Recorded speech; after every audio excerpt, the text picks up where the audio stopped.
The northern desert's through here. If a time gear really is here, Groivel should show up for sure. Let's do our best to find that time gear.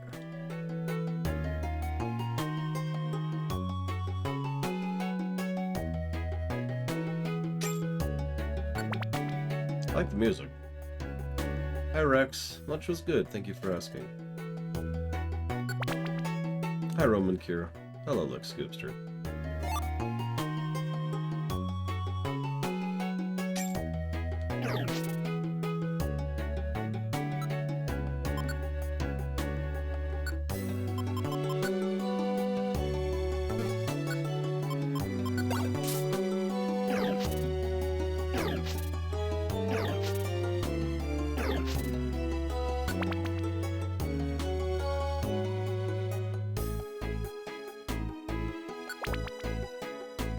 Hi Act, lunch was good.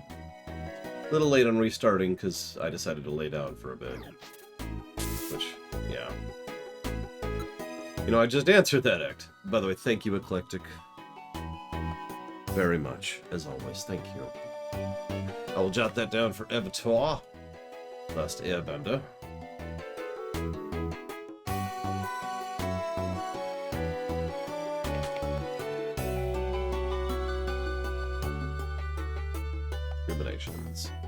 Well, just for that act, I'm gonna force you. The hell? I like a bit of... There was like an errant hair that was tickling my nose. Anyways, I'm gonna force you to rewatch the first 20 seconds of the VOD just to hear me say that this song is pretty cool. What?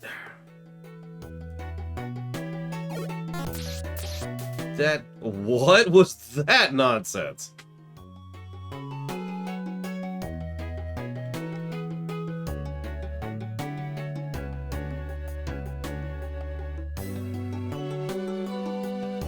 Yeah, a self-destruct that didn't kill the person self-destructing.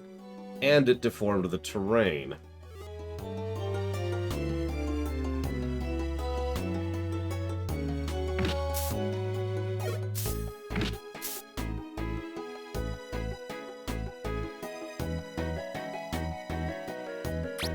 Oh, I would love to get an Aggron. I noticed there's no immunity, which makes sense given the format. Well, actually, I should walk that back, because I've seen some abilities just won't land. Like, I couldn't be seeded, and I couldn't be poisoned, for example, but...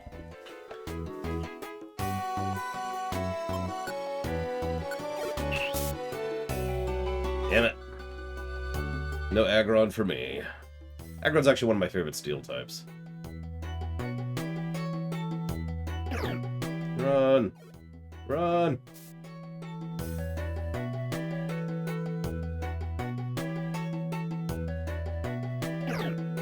Larvitar! Well, that would be an interesting one to get. Nope.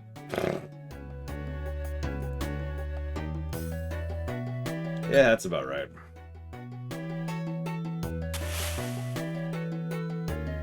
All Pokemon except for Ground, Rock, and Steel will receive damage.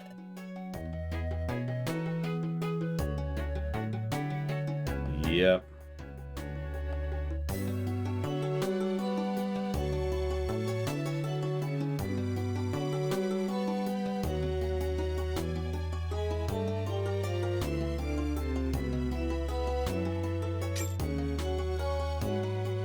Loving it. Loving it. I'm glad you're liking the Pixar run. It's been an absolute treat going through it.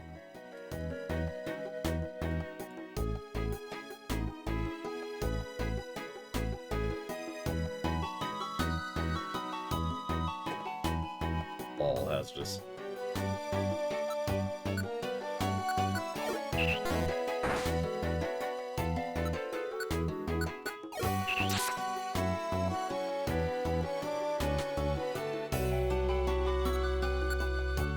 Give me an Aggron. Or a Larvitar. I'd be okay with either.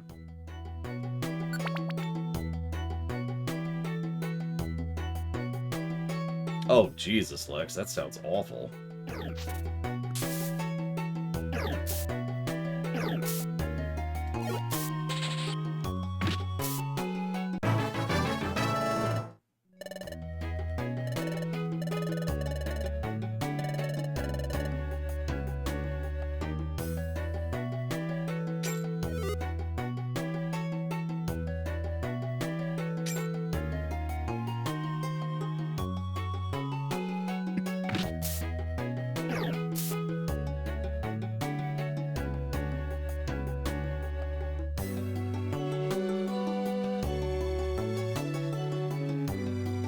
I mean, why do you think I'm actually, positively inclined towards Microsoft picking up Actiblizzard?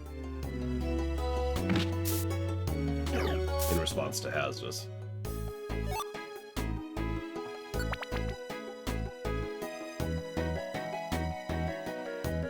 Oh, good lord, I could just imagine an escort in this nonsense.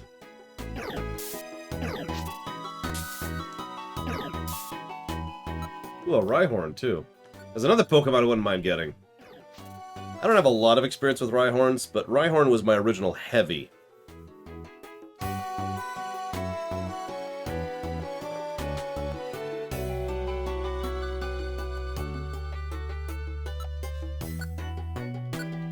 To explain that really quick, I don't mean heavy like a tank.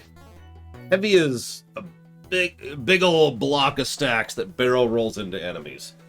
Usually pretty specialized, and generally physically inclined, so it's got big physical attacks, or big normal attacks, or whatever, and can't really deal with anything unique or special, but it's a big ol' heavy, right?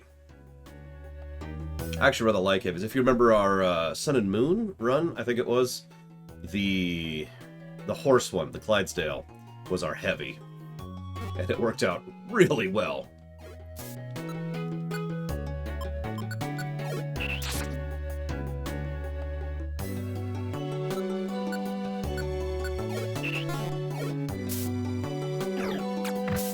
What, just because they're regularly using techniques to reprogram people's minds? What are you talking about, Gum Gum? It's okay. It's being used to help the criminals.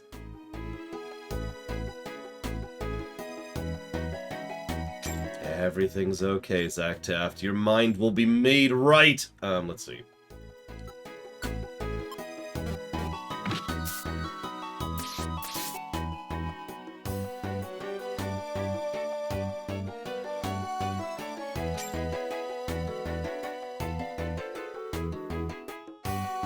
Anyways, Lord Harriman, it sounds like all the stuff you've been watching is the streams. I discourage you from watching any of that. That was back when it was a vague idea and something to fill up Sundays. We've kind of moved past that point now. Do I think Trek does redemption well? Name a redemption for me in Trek.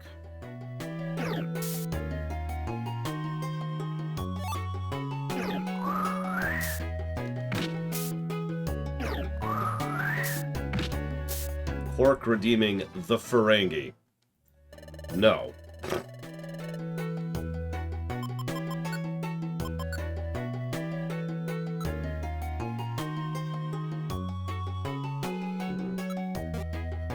Ro didn't have anything to be redeemed from, really?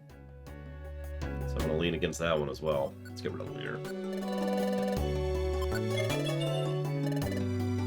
If you say Tom Paris, I'm going to smack you.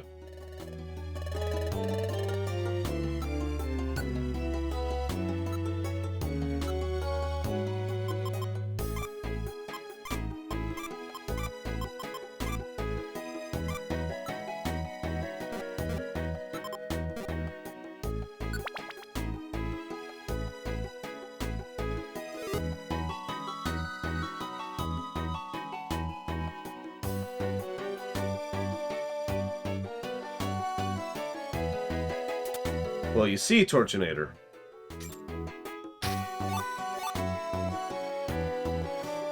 Don't ask questions.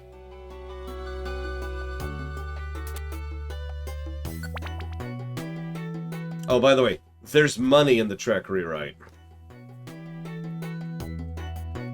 Just duh. I got accused of being racist because there's money in Star Trek. In the Trek rewrite.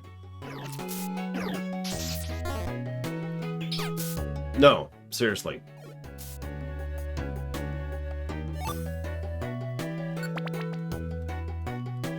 So, one of the early story arcs we've got going for our Enterprise is the idea that Travis Mayweather, who is an experienced and career bounder, aka someone who was born in space, someone who has his own space thing going on. The group that they hint at in Enterprise, which is explained and developed in a grand total of 2 episodes. We're going to do more with it, obviously. Anyways, that group, right? Some of the early adopters of space travel. Mostly transports and mercantile groups, that kind of thing. Anyways, he's an experienced that group, right? Mr. Yellow, you need to do me a favor and stop dying. If you could do that really quick, please. Now, he wants to get out of being in space travel. He wants to settle down groundside, buy a chunk of land, you know, and just settle. But he kind of was prevented from doing so. Jesus. He was prevented from doing so because his father's ship went on hard times, and so it's actually his family ship, but you know his family ship went on hard times, and so he decided to accept a posting at Starfleet because the pay is better. So he starts working at Starfleet for the increased pay in order to be able to help fund his family and get them back on their feet. Make sense? Here's the catch. His goal is to eventually retire, so when they try to hire him for the NX-01 mission, they effectively offer him money, because it's kind of a unique experimental mission which has a lot of political backing, so the pay on the NX-01 is actually quite good. And that makes me racist for saying that the black guy is interested in money.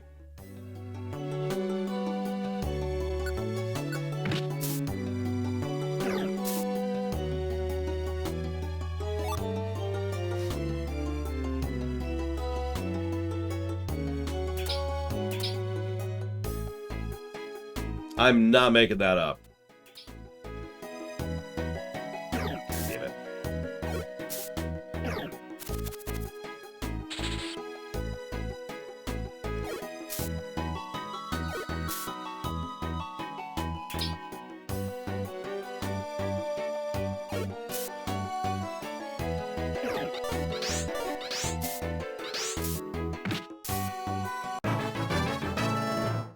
Well, I just remember it because it was so moon logic insane that it just struck me as... What? And I couldn't even process it. Yeah. So it is...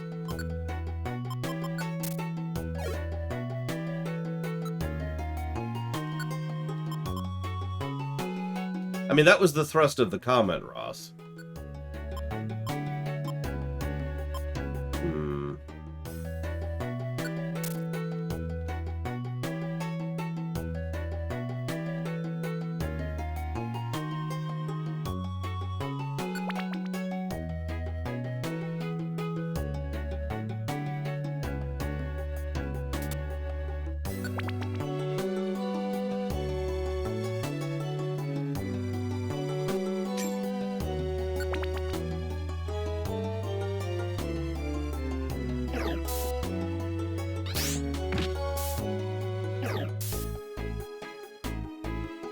Yeah, Hoshi also gets paid, and is very career-minded, actually.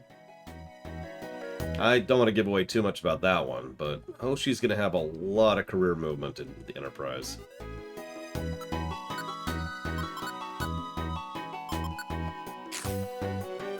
Yeah, no kidding, Lex. Not that I'm complaining.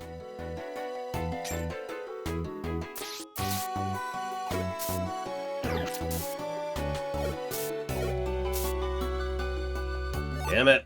I would have loved to recruit that, but whatever.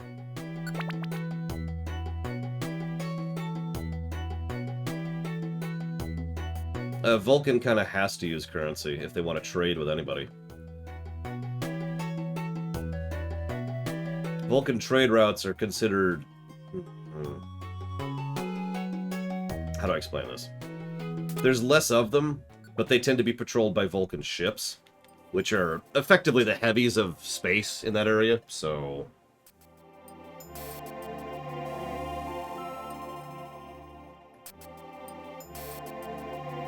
Like, the only ships that can even come close to matching Vulcan ships are Andorian ships. They're the two superpowers of the home sector.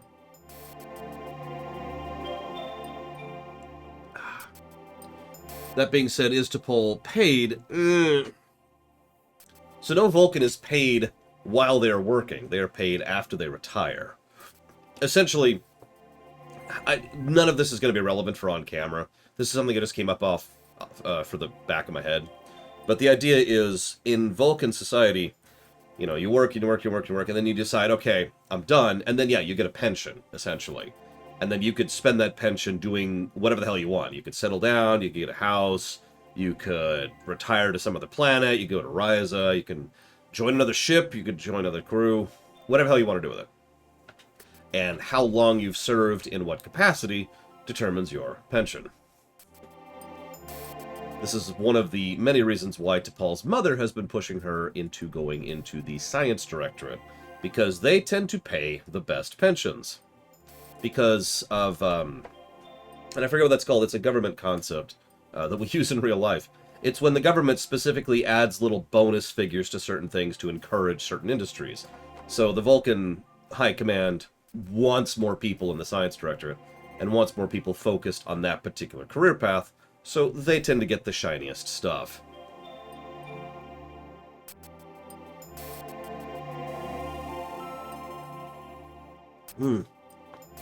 Subsidies, that's the word. That is the word, thank you. One moment, I just want to enjoy my tea for a second. I love to smell it before I drink it. It's really subtle. It's the kind of smells I don't think I would even be able to pick up before the surgery. Because it just smells like heat at first. But I've started being able to pick out the little details in the scent. Like there's just a little bit of mint in this one.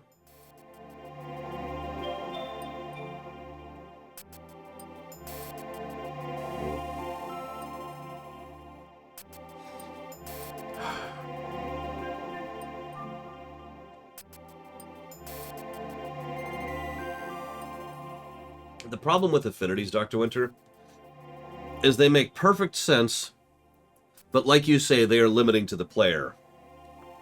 Personally, I tend to enjoy them more than not, because I tend to enjoy it when my party members are actual characters, you know? With their own preferences, their own opinions, and their own whatevers. And thus, even though, you know, I want a party of Darth Mc-I-Eat-Puppies and Jedi Blessed Hugs, if I'm going to make that work, then I'm going to have to work at that, right? Because it would make so much sense for those two characters to just tell each other to piss off. I think I've heard of this. Oh, speaking of which, anybody out there heard of Mastodon, while we're speaking of new things that I just found out about today?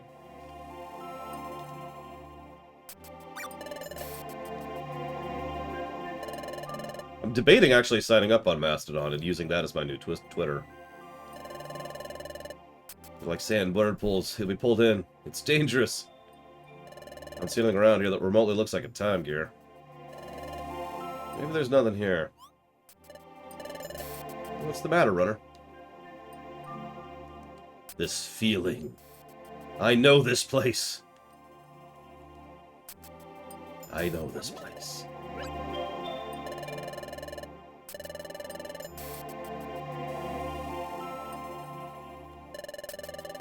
Yeah, exactly, Dr. Winter. Like I said, I'm kind of like, So, there's several, social media things that Europe has started making recently that have kind of started banding together, and the EU has started putting some official weight behind them in order to make alternatives to them. There's an alternative YouTube, there's an alternative Facebook, and there's an alternative Twitter. I don't remember all the names, don't ask me. But I found out about Mastodon today.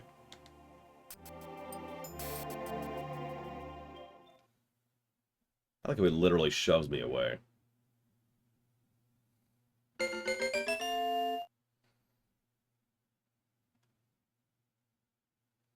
Do I think it'll work?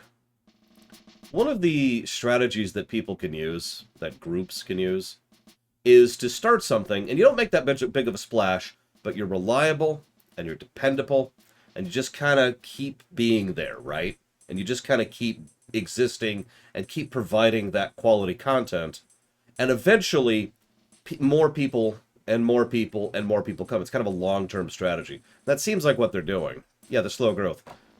This kind of strategy can work, I should know. It's what I did about 10 years ago.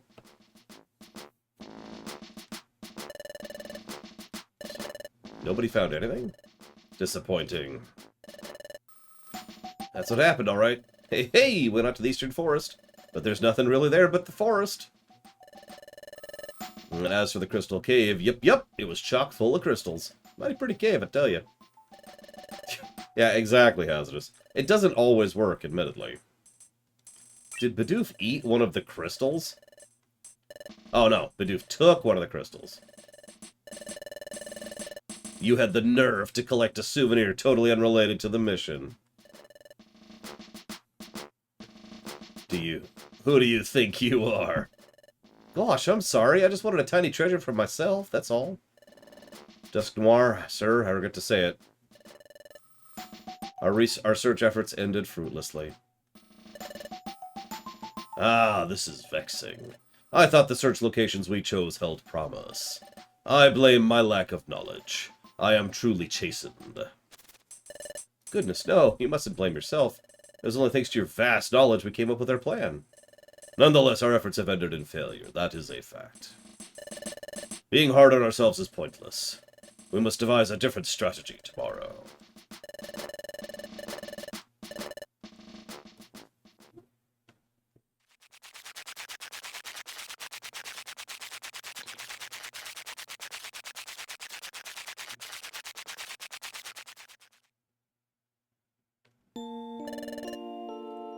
We should get some sleep, too. Let's make tomorrow another good day, runner.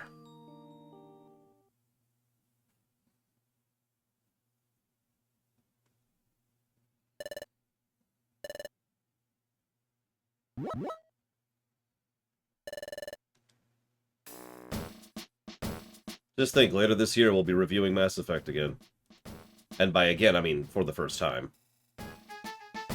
And we will see just how bad Mass Effect really is.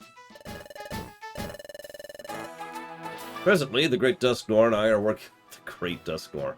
And I are working on our new strategy. While we develop this, go look for Time Gears.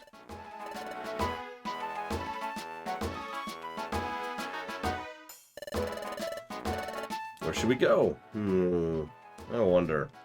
We can search all we want, but we don't have a clue. Oh! Wait a second. Let's do a flashback to something that literally happened 5 minutes ago! That's right. We assumed it was a dead end, but maybe there really are secrets there. What's up? What's the matter? Nope, that's take a drink. Let's take a drink.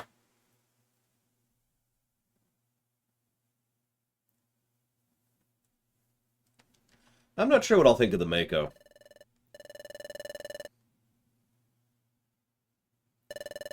We'll see. There is such a thing as objectively bad but subjectively good. We've actually had circumstances before where we have given a negative for something that sucks, but a positive for the specific way it sucks being enjoyable. So, we'll see. Thanks to Krogunk, I haven't been able to get a good night's sleep lately. It's nothing to do if you're awake at night, so I took a stroll through the guild. I glanced in Loke and Runner's room, but they were deep in sleep, by golly. I watched them sleep and ate their dreams. I didn't peek into Chimichoa Sunflower's room. That'd be downright rude. Yep. Diary, you wanted me to peek? I surely can't do that. It's just not done. Who could live that down? We'll be doing Legendary Edition, Triaxia, because that was what was donated for, and screw getting all those DLCs working on the regular editions. After sneaking into the Guildmaster's room was too scary, so I gave that a pass and kept nosing around elsewhere. Yep. Now the Chatot. Oh my golly, that one gave me quite the start. So, Diary, where do you reckon Chatot sleeps at night? Surprise, surprise, he sleeps on the top rung of the guild's entry ladder. I crept nearby, I thought he was trying to run away, by golly. So he wildly attacked me. Why would he attack you for trying to run away?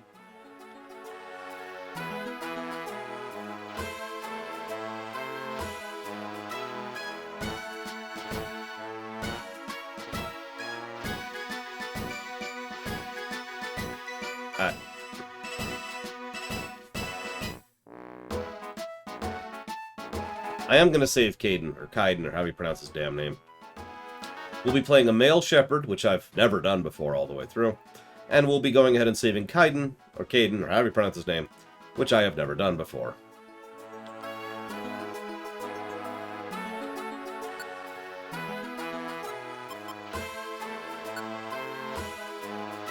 The whole guild is now searching for that thieving Groivel. Bidoof, Dugtree, and I searched the Crystal Cave. But our search turned up nothing. Where could that Groivel be? He must be caught, no matter what. For Uxi's sake, too, we'll catch that criminal. P.S. That silly Bidoof, oh my gosh, he was no help looking for Groivel. Not only that, he even brought home a crystal as a souvenir. That reminds me, when we were leaving the Crystal Cave, I caught him grinning to himself. Now think about it, oh my gosh, he was grinning about that crystal! Oh my gosh! I never suspected Bidoof could leer in such an icky way! It's another new discovery. Yeah, we're not romancing anybody. Sorry. Look, it's Liara or bust, okay? And Liara's reserved for Zedanra, so... I'm sorry, I'm certain we'll devise our next plan soon. Until then, conduct searches on your own. Okay.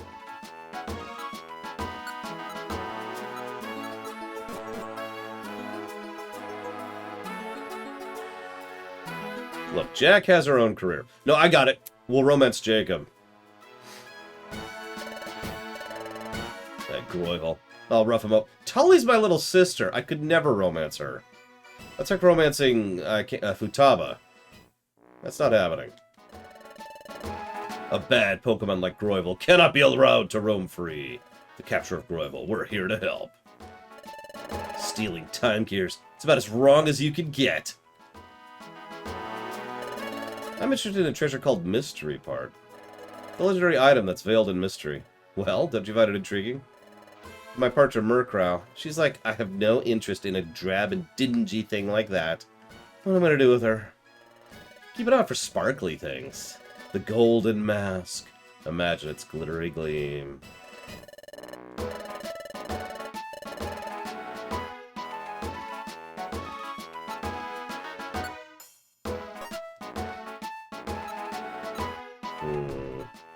Sorry, thinking. Let's do... Okay, so first of all, since someone died last time... Oh, no, you're back in. Okay. In all seriousness, though, I don't think we're going to do any romances.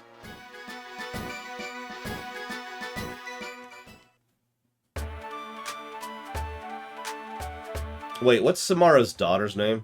We can romance her.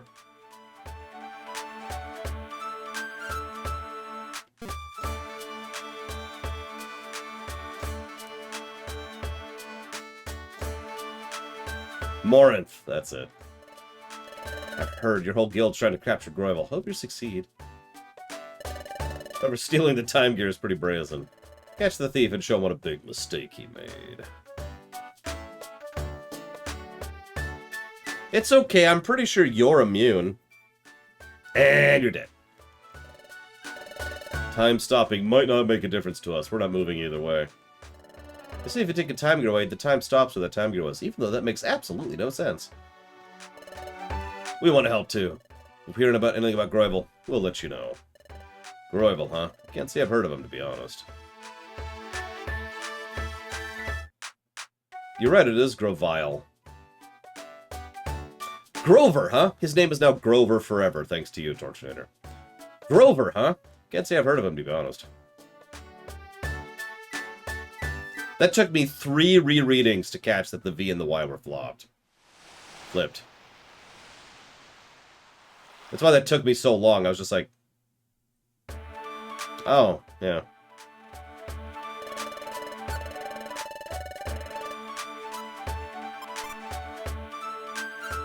Yep, nope, his name's Grover. We're good to go.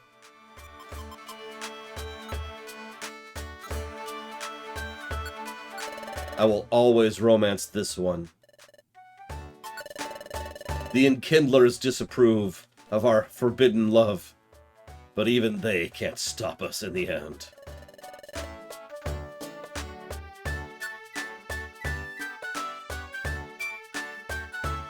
I mean, I wouldn't have done that, Triaxia, but that's just me.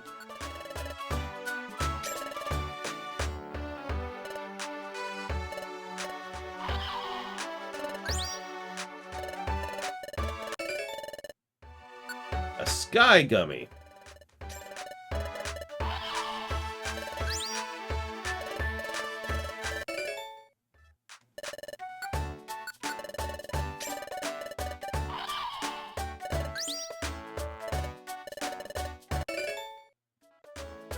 Driflogasp.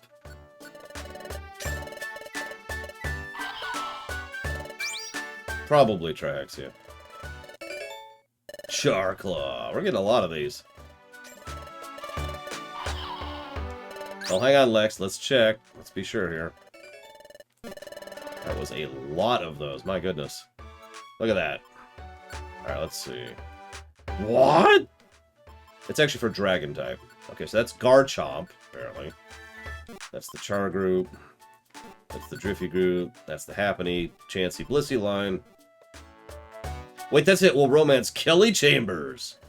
The most casual sex of them all.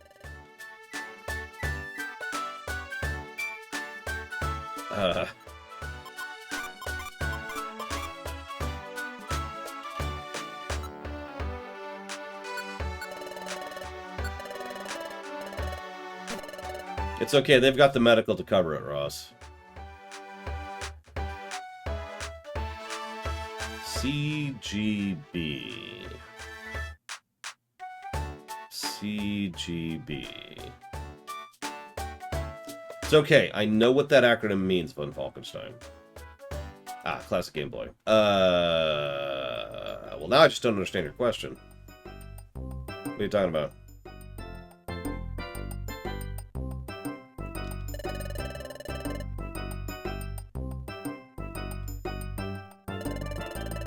I'm pretty sure I saw Kelly Chambers eyeballing the engine last week, so, you know...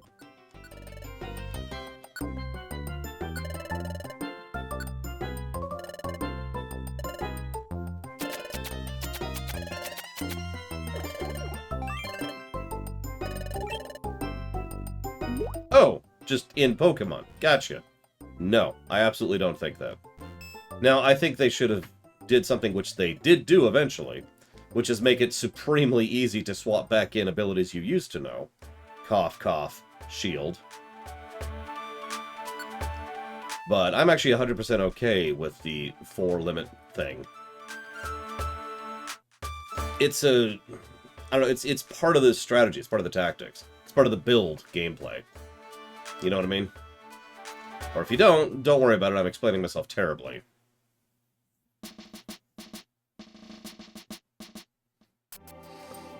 Oh, thank God I don't have to do the dungeon again. I was just waiting for it.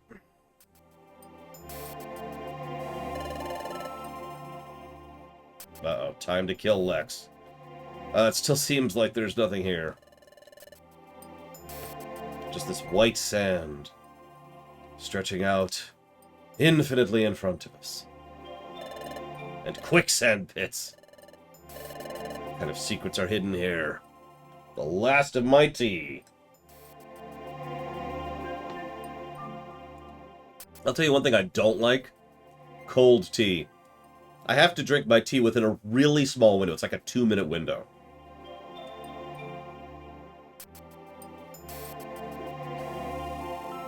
Otherwise, it's either too hot or too cold. Iced tea? Ugh. Ugh.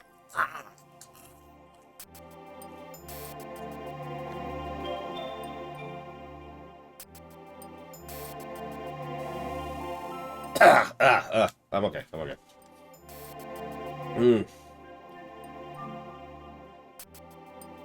There really is nothing here but desert and quicksand pits.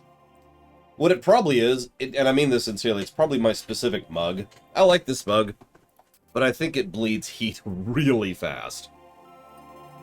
It's this mug. I don't know if I've shown it to y'all. It's a good sized mug, but like, God, it just bleeds. It's ridiculous. Anyways. Okay. And could you imagine tea that's not sweet? Ugh. Disgusting.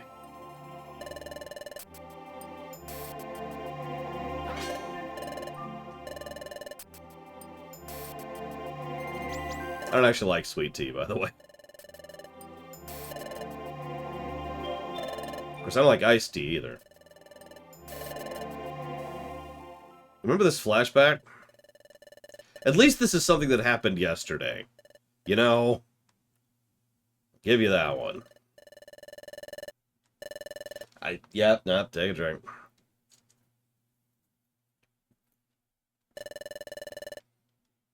See, by contrast, this sucker, my tumbler, which is what I put my seltzer water in, this lasts forever. Like, the liquid in here will be cold for hours. Literally. That's why I use it. And we die adorably.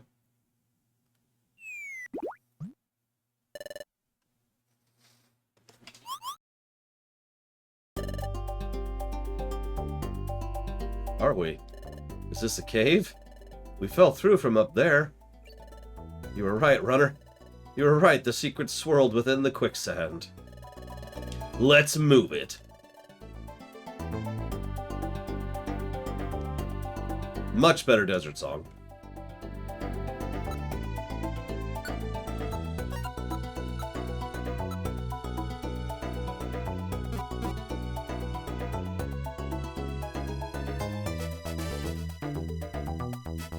Isn't that how quicksand works, Van Falkenstein?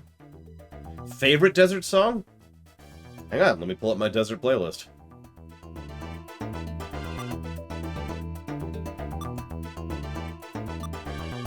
I mean, so far the only songs I didn't like were the early dungeon songs, so make of that what you will. I'll also admit, I don't really like the guild song. The one that's playing in the guild, you know? It was okay for a bit, but I don't know, something about it has started to grate on me.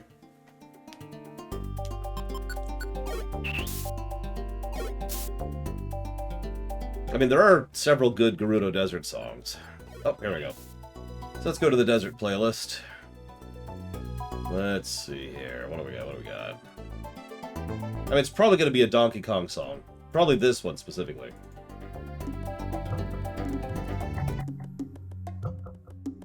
Here, I'll just switch for a little bit. Let's explore some desert songs here, shall we?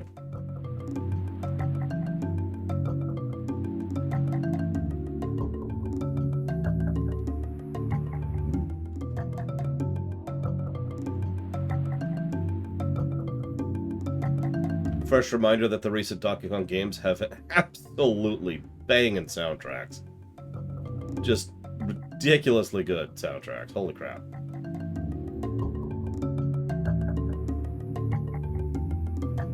You know, Mr. Yellow is dead! Wow, I didn't even have a chance to deal with that. Mr. Yellow, stop dying.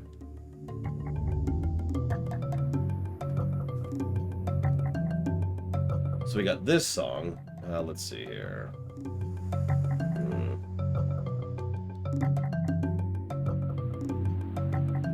I'll let it play for a rotation.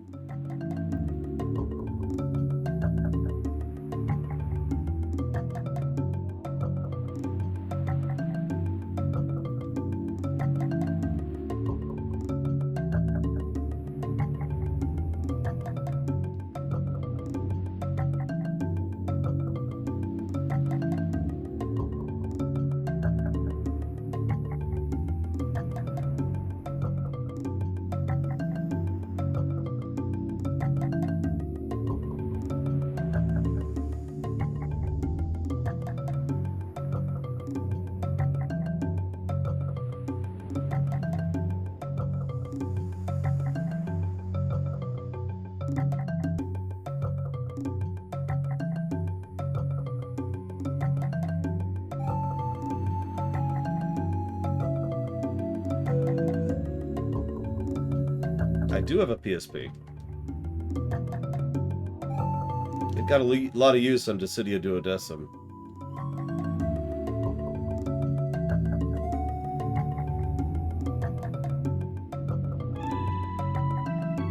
Yeah, you know what? I like the dungeon that has stairs on it and narrow corridors. I do not have a Vita. Why would I have a Vita?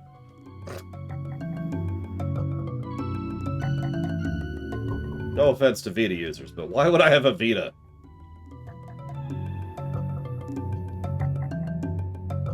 Let's see, other desert songs. Let's just put it on random. What do we got here? That's Mario and Luigi.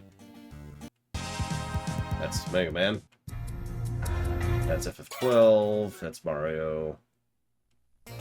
That's Mario and Luigi again. This is a good one. No, Birth by Sleep was PSP vanilla.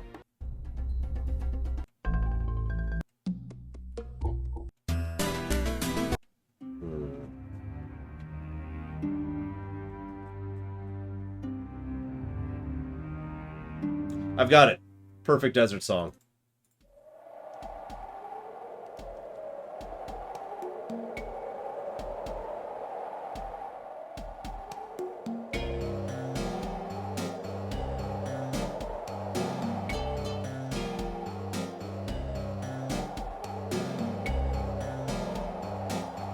This is absolutely what you're thinking it is, yes.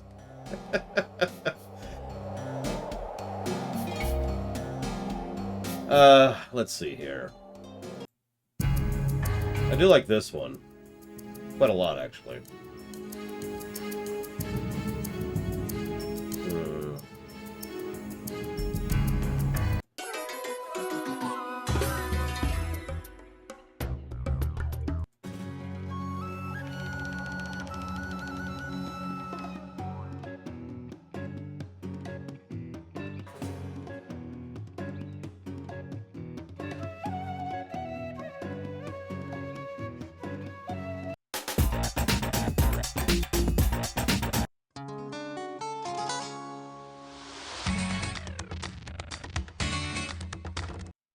Speaking of which, here's the classic. I don't think I have any Wild Arms music. That's quiet for some reason.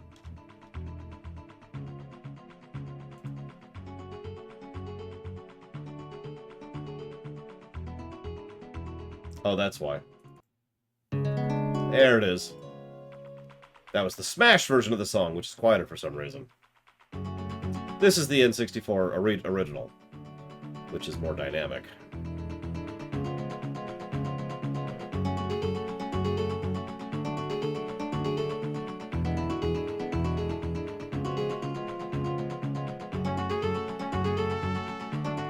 I made a remix for a Wild Arms song once. I'd say, guess which song, but it's really obvious which song I remixed. So I'm not even gonna make you guess.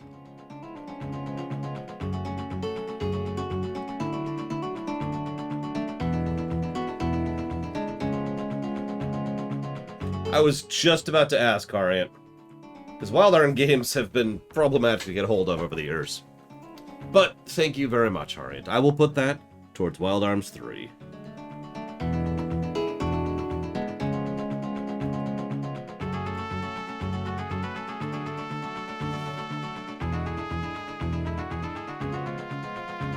But no, looking at this list, I mean, there's some good desert songs. There's a lot of good desert songs. But I think my actual favorite desert song of all time is this one.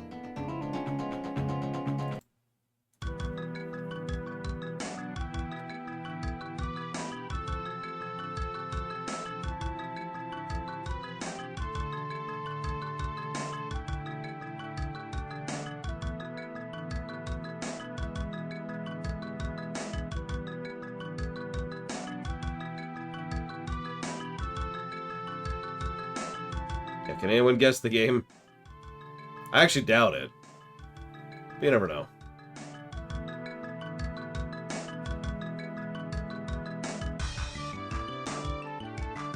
Ah, never mind. So, Blade Taval got it immediately. Yep, this is Psalm.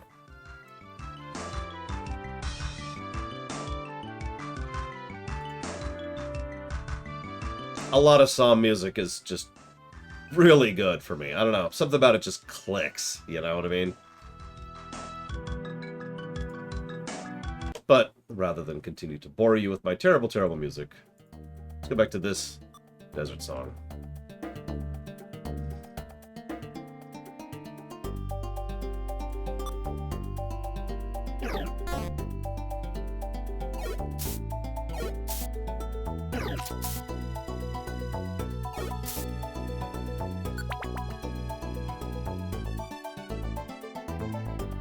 Yeah, I was actually thinking about it. Chrono Trigger doesn't have a desert area or song, if you think about it. Oh, please let me recruit the Mawile. Please let me recruit the Mawile.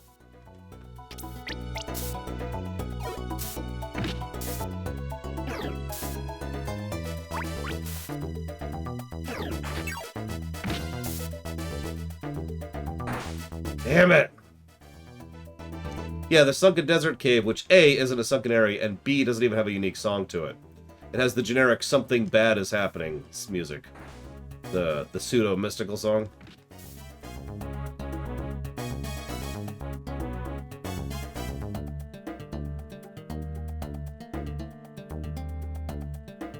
Another Mawile! Join me! Lurker will live again.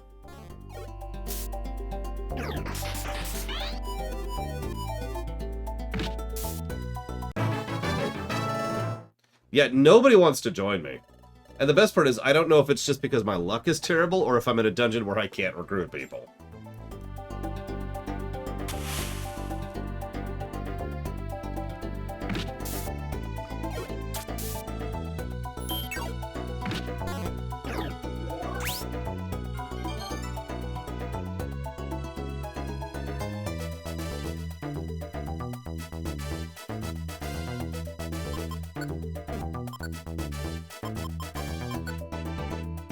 Well, we could recruit Mawile here. And Sandslash, and Pupitar. And Scorpy. Wow. I wouldn't mind any of those. Well, this is before Fairy type existed, so I'm not sure what Mawile is at this point in time.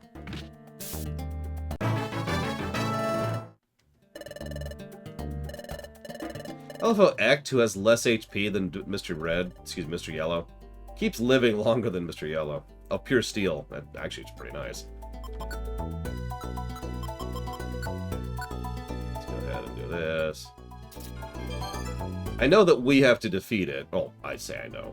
I have been told that we have to defeat it, but that's about all I got.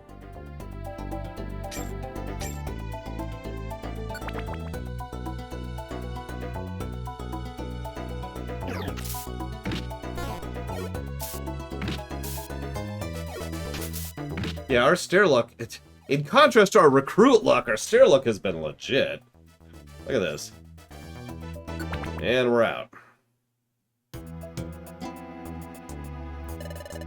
Where next? I'll go anywhere with you, runner. Yes, you will, Ect. Yes, you will!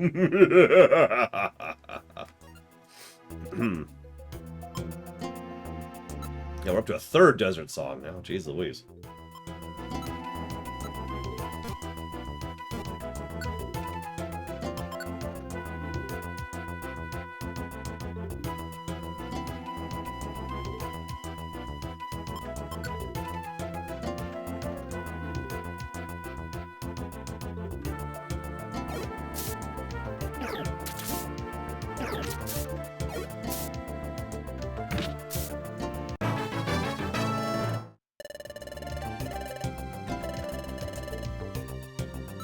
We certainly seem to be past the early game hell. Watch, now I'm going to fight some horrific boss of doom. Let's see here. We can once again recruit a Sandslash, Pupitar, Mawile, or Scorpy. Again, any of which I'd be okay with grabbing here.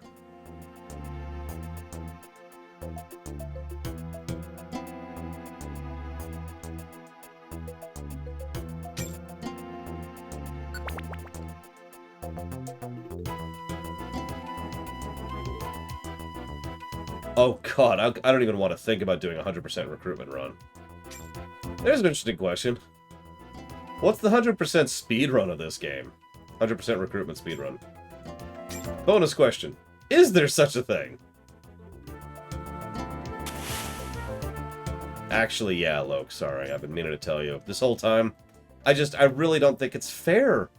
They withheld dinner from us one night, and I will never let that go.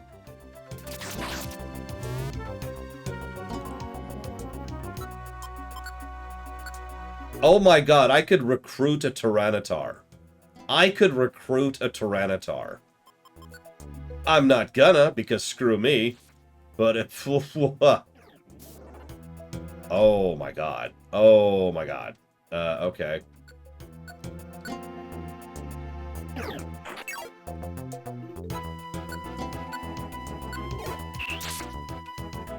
Damn it! Ah, that would have been amazing. Ah! I could have had a Tyranitar.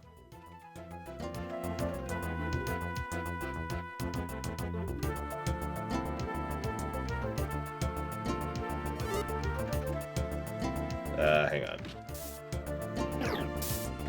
Hi, Ryman. I'm gonna do one last attempt. This is not gonna happen. No. Alright, let's get out of here. Use the thing.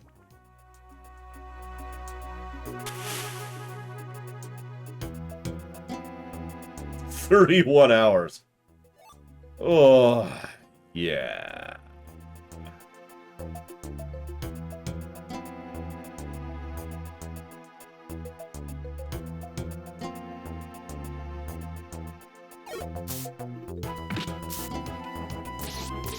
No, my luck, I'll get some stupid Pokemon I'll recruit that I don't actually want. Like a Scorpy. Ugh.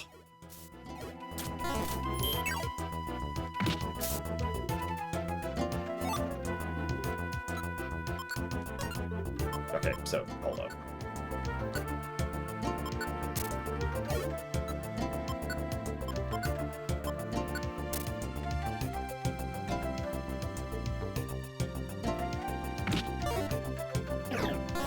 I mean, honestly, I would be okay with a Scorpy. Might bring back Takoida for that, make Team Poison. Okay, my accuracy is not doing me any favors here, so I'm out.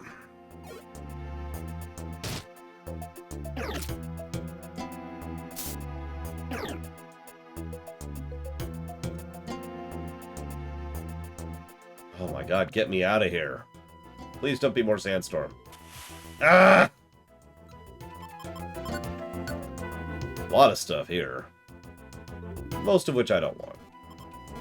Well, some of which I don't want.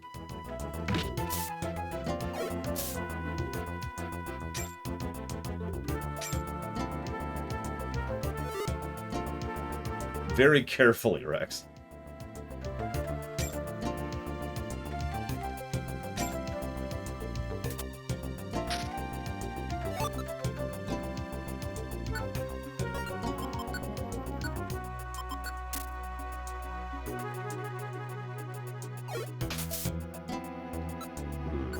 Well, so I was gonna wait.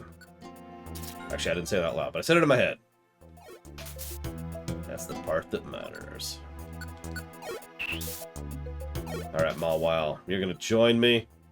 You're gonna like it. Mawile's like, no. No. I'm gonna kill you. Aw.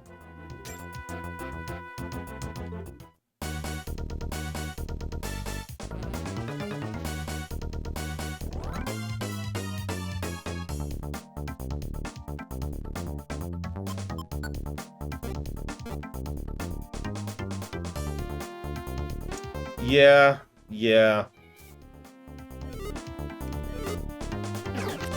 We could probably take that, but I honestly feel like that's a waste of resources. And we don't have that many healing items on us. So, rather than even attempting to, just run.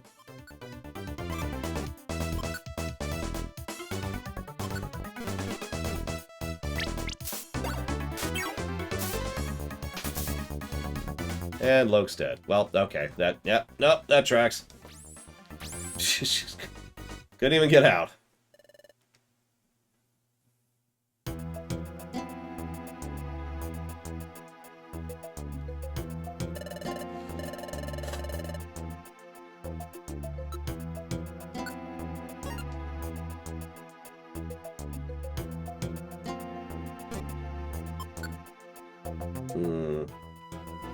If I could make a Star Trek movie?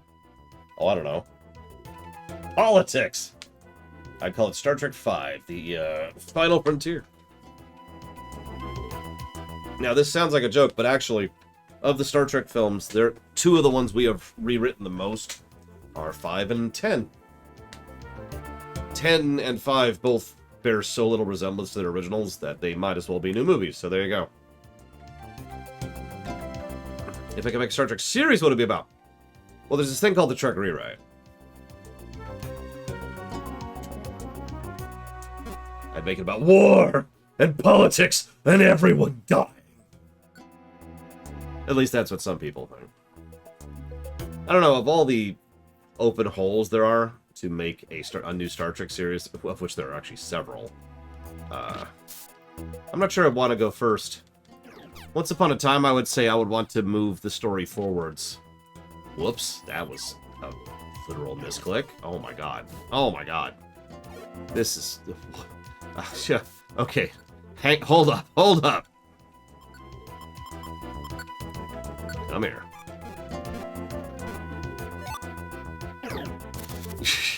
So anyways, these guys are causing me some issues here. So once upon a time, I would have said what I'd want most is to have the story continue after Deep Space Nine, essentially, after Nemesis, to continue forward with the story. Unfortunately, there's two big problems with that. One is New Trek, and the other is STO.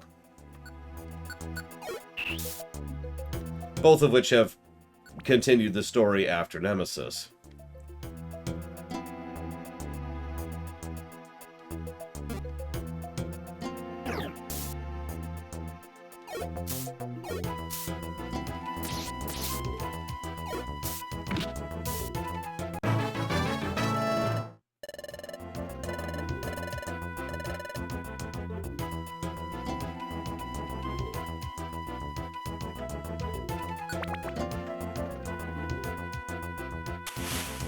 No, there really isn't, Ross.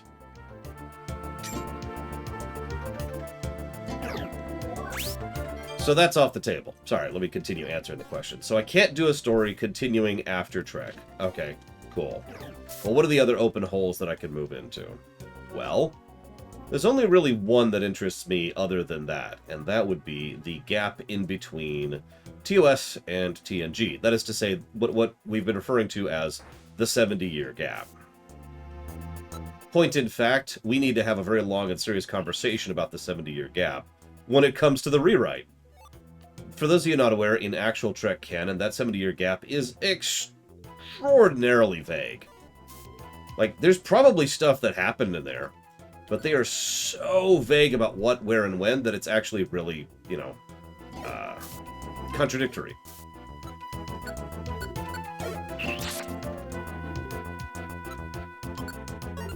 Let's re-equip some things here.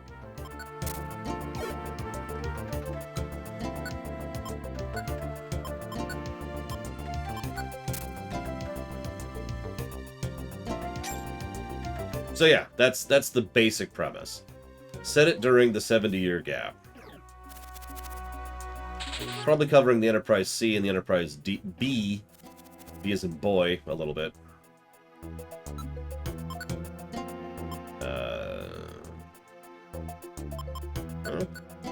Nope. Oh, whatever. I'm not sure about specifics, of course, because I've never really thought about it. Or more accurately, I haven't thought about it enough to give a definitive answer. Oh god, that would be awful, Lord Aramon.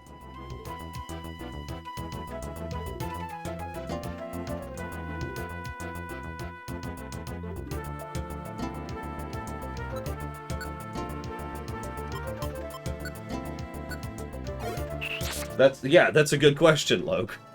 Exactly my point. Swagger. What's that do in this one? Gives enemy confused and boosts their attack by 2 levels. No. That was in the 70-year gap, yes. The specifics? Who knows? We know an extraordinarily little about the Federation-Cardassian conflict. Like, a weirdly little amount about that. Oh, thank God, it's healed a little bit.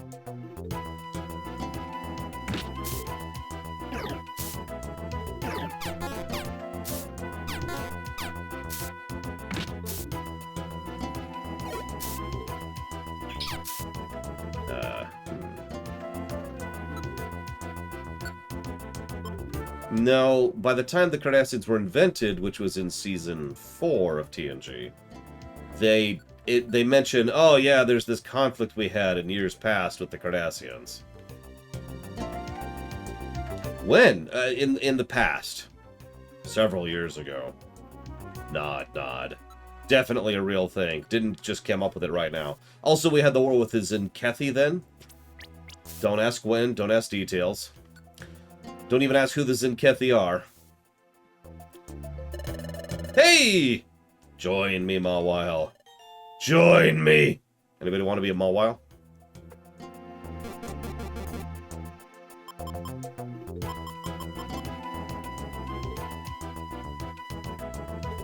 Let's see, what else? The Romulan Peace Treaty was formed in that era. The Federation Klingon Treaty was finalized in that era. Let's see. There's actually like 20 random things, almost all of which are literally referenced once in one episode that happened in the 70-year gap. Because what happened is they gave themselves the 70-year gap, right? And then the writers took it as a free... if we need something to happen in the past, we just mention it happened then, and we don't need to worry about details. And that's kind of one of the reasons why the 70-year gap has been untouched for so long. You're just going to be a Rex Y. Join me, Rex Y. What do we got here? We've got Astonish, Vice Grip, Bite, and Sweet Scent. Not too shabby.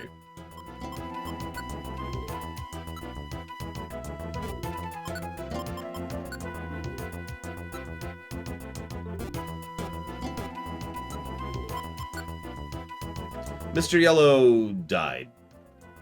Much earlier in the dungeon. That's why we were traveling with 3 people.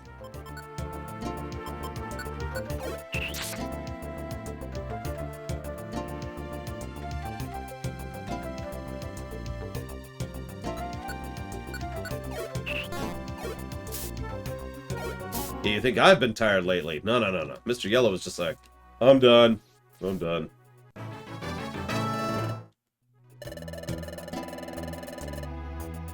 I know, right, Luke? Growth! What does Growth do in this one? Nothing. Yeah, no. Screw Growth. Like, I mean, I guess I could have kept it to link it, but I would have had to lose something, and yeah, no.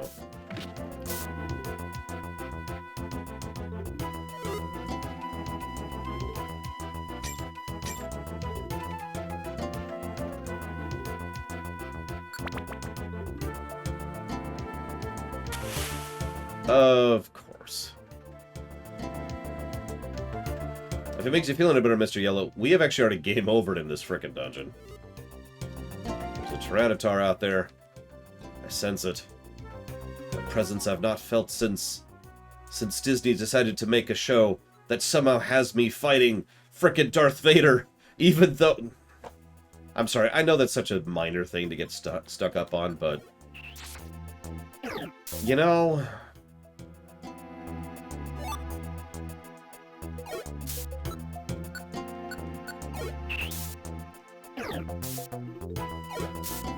Someone actually asked me why it bothers me so much that they're just kind of throwing all that to the wind when it comes to the Kenobi show.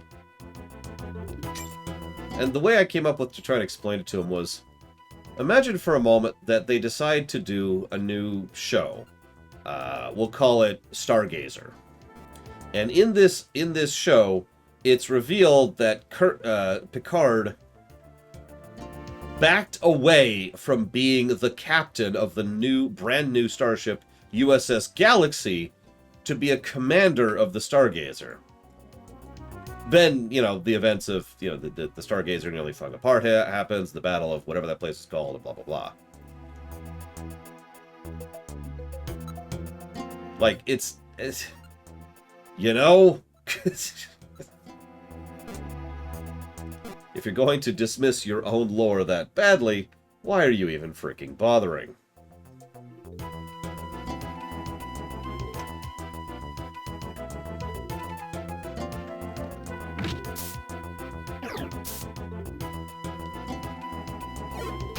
Not only that, Picard was captain of the Stargazer for almost, I think it's 23 years? Something like that.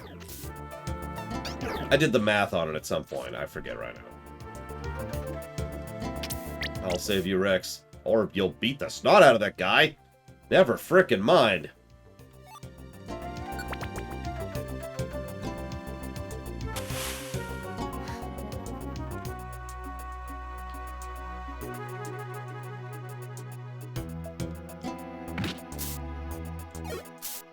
I mean, I'll even freely admit that if it comes to something good, that's nice, but that's still a negative. I mean, that's how the system works, right? I know we're not reviewing it, but that is how my mind works. The Darth Maul thing is a negative for being stupid. The fact that they turned it into something good is nice, but it's still a negative right out the gate.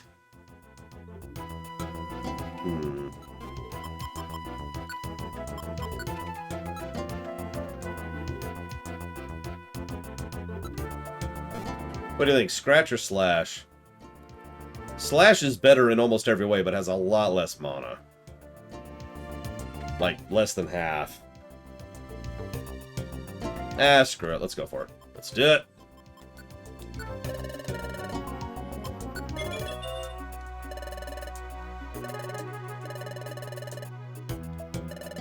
Yeah, exactly, Mr. Red. That is exactly how that system works. It's still stupid, even though it leads to good stuff. That is the structure of the system.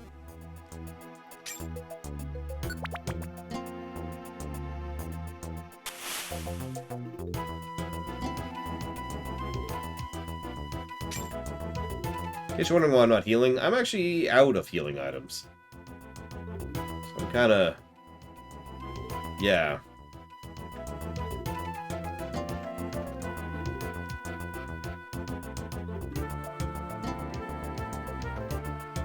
Yeah, if not for the auto regen, I'd be even more screwed than I already am.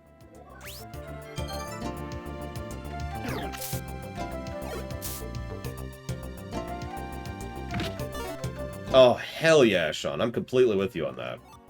That is probably my second or third favorite fight in all of lightsaber fight, specifically, in all of Star Wars. And I'm not exaggerating about that. Goddamn accuracy problems. You know, that's actually not a bad idea, Rex. Okay, hang on. So let's do this. Then he's gonna get closer. And then we're gonna do this. Then we're gonna... yes. Okay. And then Luke's like, I got you, boss! Bam!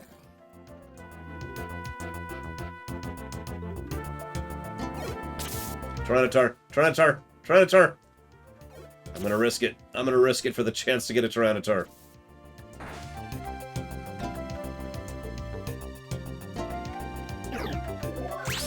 No! Act is like, you will never get this Tyranitar.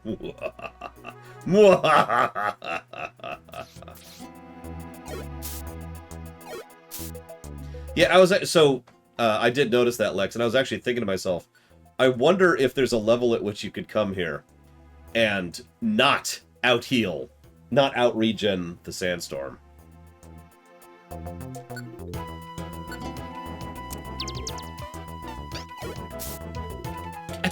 Damn it! And I'm asleep.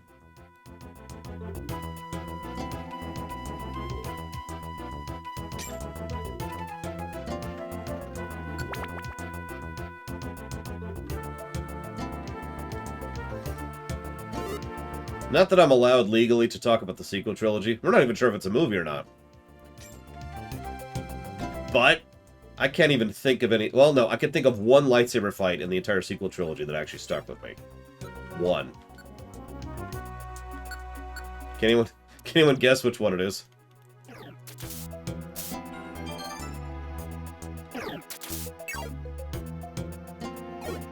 Yep, you got it immediately, Torchinator. The throne room. That was a damn good fight. I'm sorry.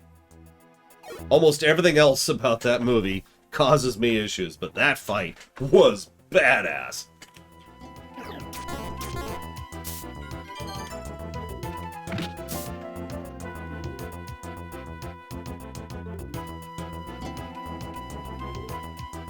No, it's okay, Von Falkenstein. It's alright. I accept that you're wrong. Extremely, horrifically wrong. Partially, one of the reasons it stuck out for me so much is that I wasn't enjoying that movie in general. And it was just weird to suddenly have a scene that I actually enjoyed. That whole film was just such a roller coaster.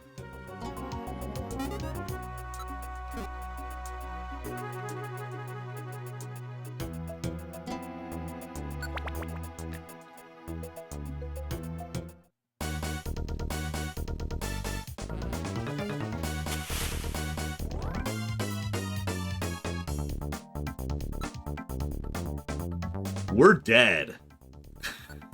We are so dead. I'm not even gonna try. Well, I mean, we do have... Okay, hang on. That's actually not a bad idea. That's not a bad idea. Okay, hang on. So, hang on. Act. I need you to spore. Just spore. Luke, I want you to do nothing. Rex, I want you to do nothing. And I am going to immediately use, we'll use a Slumber Orb.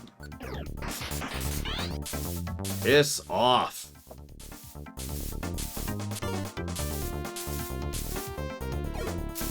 Okay.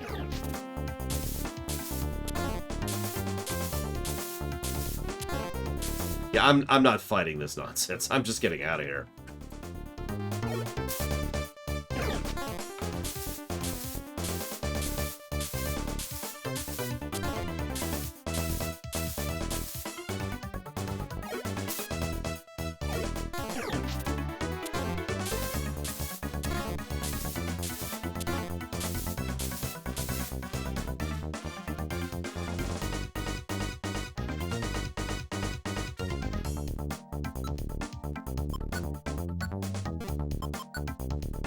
What are you doing right now? I guess get away from here. Same thing for, whoops.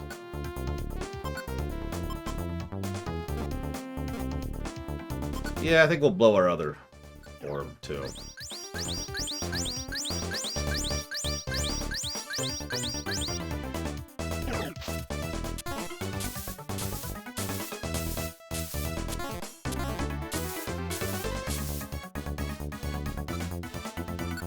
Okay. I'm gonna go and have you stop using Spore and just get out of here. Just run. Loke? Where are you going, Loke?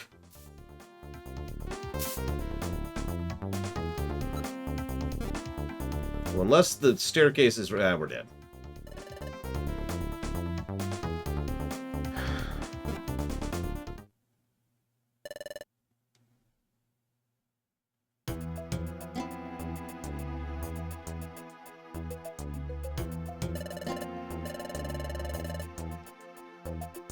Take 3.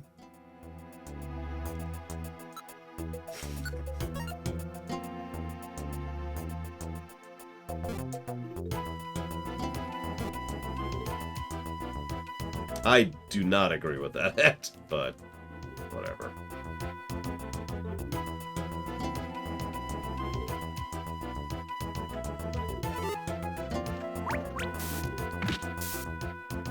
Oh, right, I should probably fix all this.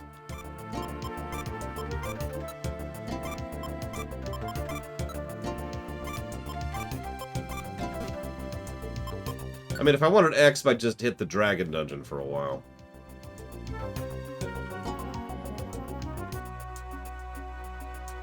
What am I doing?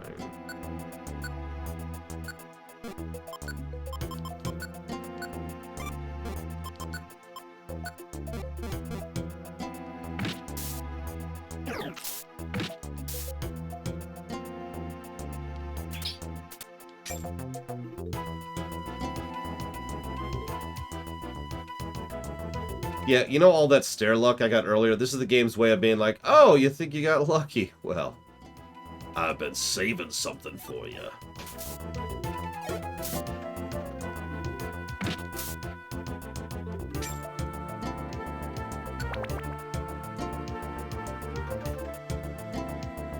Yeah, what's funny is that's the second Monster House in a row, I believe, in here. I'm starting to wonder if it's, you know, triggered. Scripted. There we go. Scripted.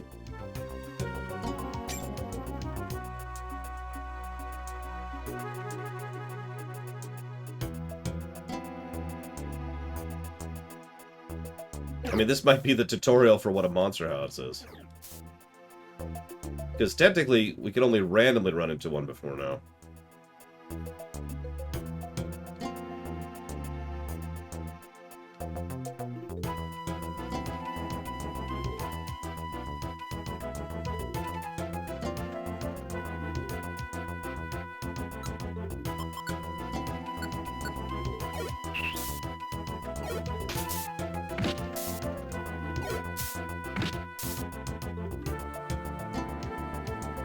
Oh, that's even worse, Lord Aramon.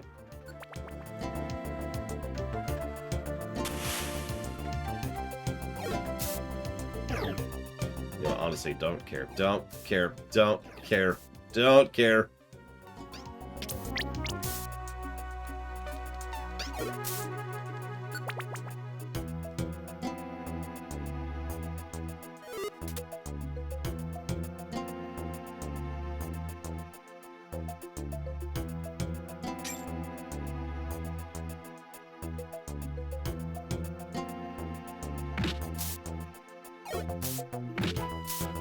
You know, I got a really big compliment recently. Are you there, Mr. Red? Because I think you might appreciate this one.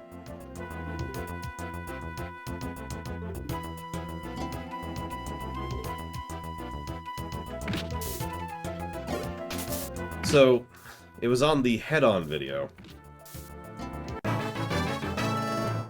And I was expecting the person to say, "Hey, Laura, you suck and you're dumb."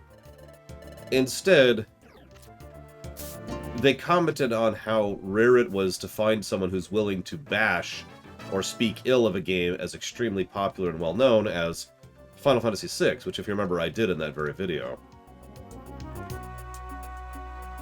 I know that's just a little thing, but I took that as a compliment. Since that's kind of the whole point, you know, is to be as fair as possible. No sacred cows, etc. And it's nice to see someone acknowledging that instead of, let's be honest, the usual quality of comments I tend to get on YouTube. Uh-oh, what do we got? Feint attack.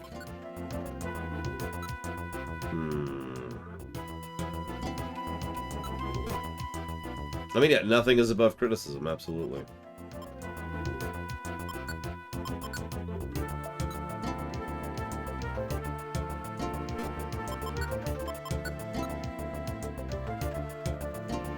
So do I want the inability to miss or the ability to flinch? I think I'd probably stick with bite in that case. That being said, we could lose sweet scent. Oh, no, Lex. I haven't had time to do 4-Job Fiesta in literally years at this point.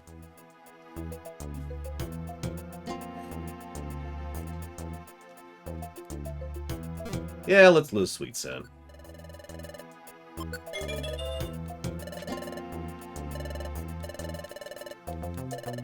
Let's do it.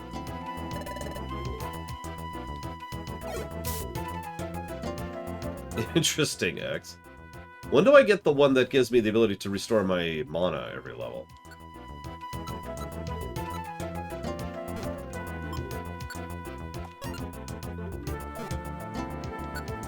Damn, I've lost 2 of my equipment items at this point.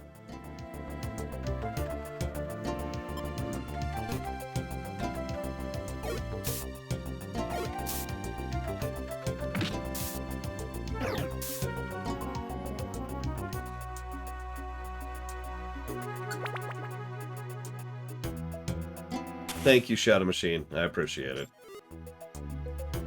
You know, the funny thing is, for every time I hear someone, you know, say what you just did jokingly, I do get those kinds of comments.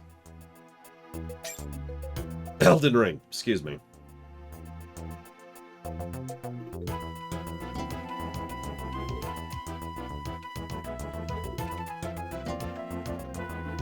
I mean, I do legitimately think the random encounters are bad in FF6, and the boss design is pretty bad in FF6. And, well, okay. Enemy variety isn't very good in FF6, and encounter design is not very good in FF6. If you're paying attention, that's a lot of things related to the everyday combat, which is a huge percentage of the amount of gameplay you play in a JRPG. So that's not great.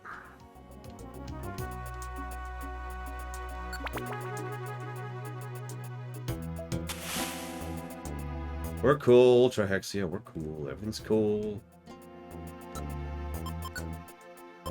What really irritates me about Elden Ring, if I could just rant about this for 1 second, I think with relatively few changes to the overall game structure, I would have probably really liked Elden Ring. At least from a purely gameplay perspective. I was never going to like the story. That just hits a little bit too hard and a little bit too real, you know? But I could have really dug the gameplay if they just tweaked a few things here and there.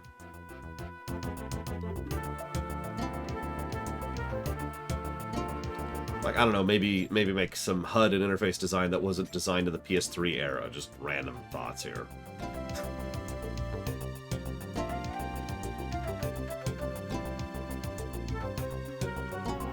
At this point, what we need to do, I think, just come up with a list of all the Souls-like games and just go down the list.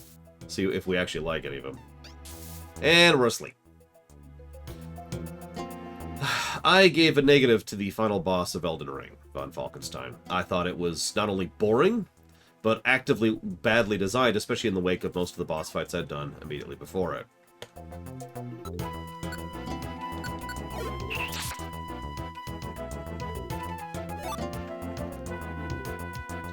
My biggest complaint about that fight is that's clearly supposed to be a mounted fight, except you can't mount in the arena. Such a missed opportunity. That really should have been a mounted fight. Ooh, that was actually a little close. Ah!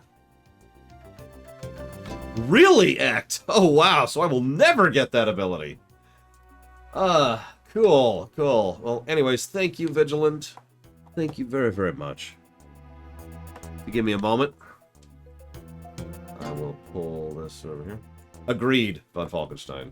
Or, I mean, I guess I should say I agree with myself? I don't know.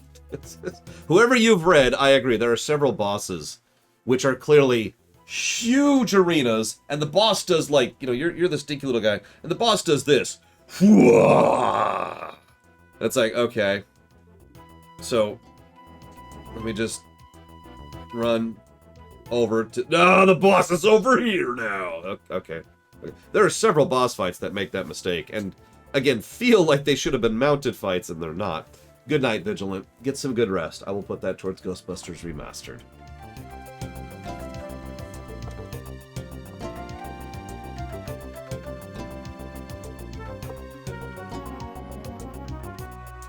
Actually, yeah, the moose fight is a perfect example of that. Both of them.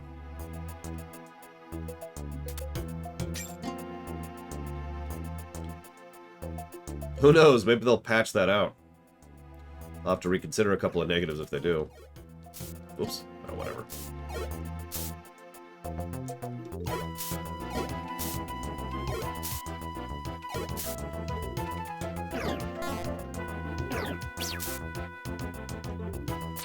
Whatever.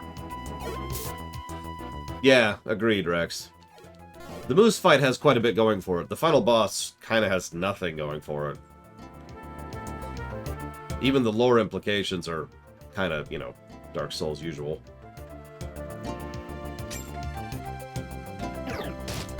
Must run. Where'd you post the comment, Mr. Red?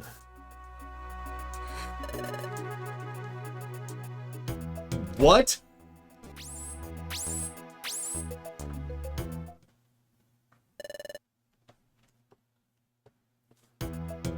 Let me double check, Mr. Ed, because I didn't see that comment, and I see every comment that comes through.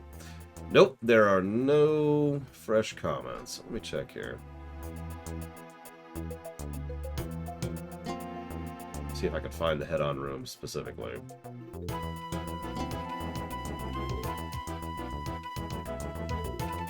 Well, no, it's relevant because I want to be clear that I didn't delete it, but I am going to double check here. You know what's funny is just earlier I was commenting on how it's okay, we're out of the early game hell. Yeah, no, I don't see any comments whatsoever from you on that room. So, not pending, not anything.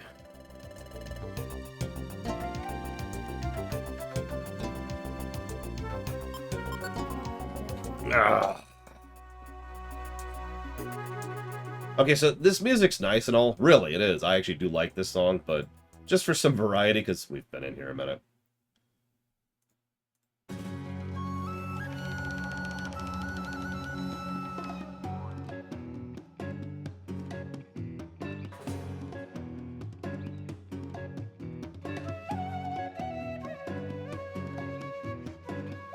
We'll play Name the Game. The more rare the game, the more likely I'll let you put money towards something, a run of your choice, if you successfully guess what it's from. You don't get one from this, because this one's obvious.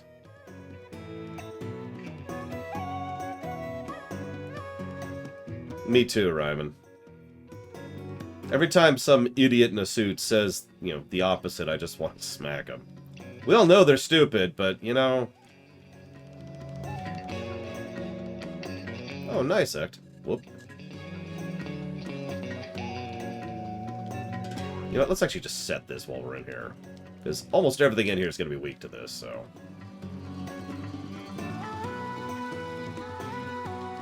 But yes, this is Super Mario Odyssey. Again, pretty obvious. Even just the style of the music is pretty indicative. I just want you to know, Rex, if I get a Tyranitar to join me, you're out of here. Nothing personal, but it's a Tyranitar. You've never...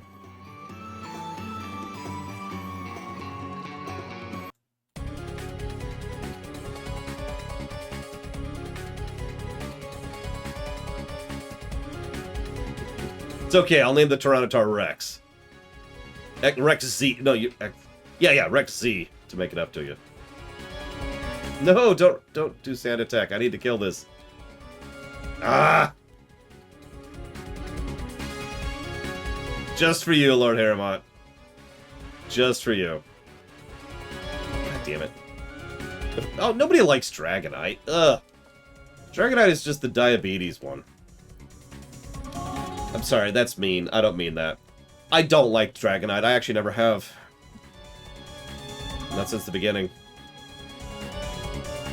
I kept my dragon type as the Dragonair, the middle one.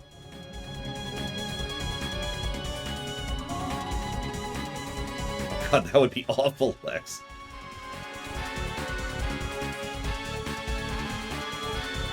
It's Kingdom Hearts 2.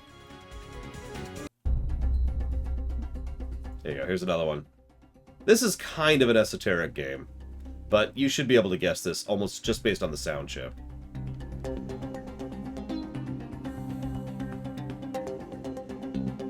Agreed, Act. Like, we have plenty of branching evolutions for a lot of Pokemon. Why don't we just have a branch for Dragonair? You know?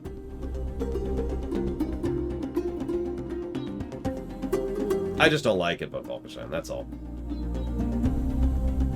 It looks doofy, and I don't like doofy looking. It's part of why I don't like Bidoof either.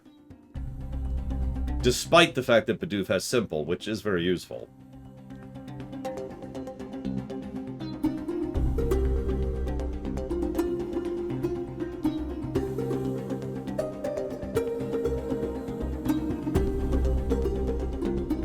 I don't care for Salamence either.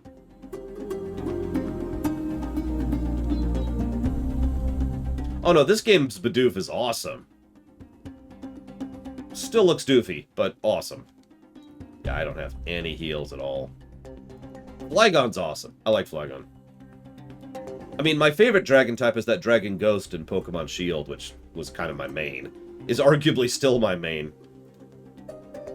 I was showing it off to my niece as she was playing through Shield, and she was like, "Can you trade me that one?" I was like, "No."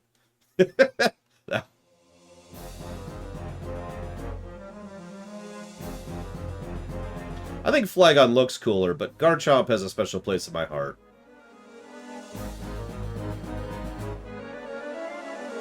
Well, it's either Bad-Doof, or even worse than that, Mr. Red. The strongest of all doofs.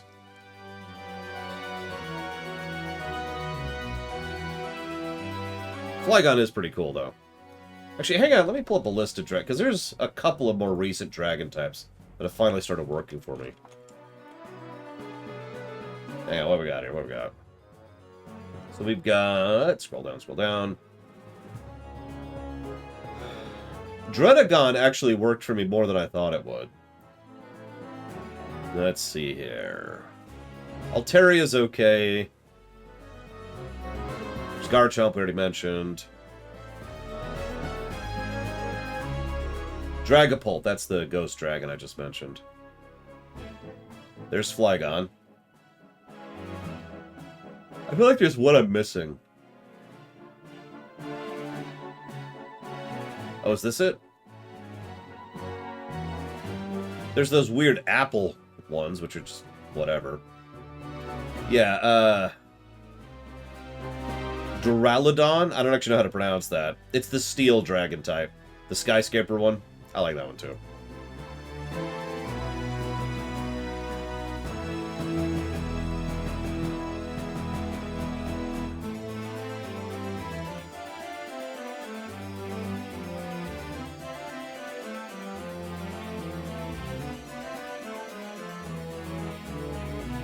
I mean, yeah, Garchomp is already a stat lord.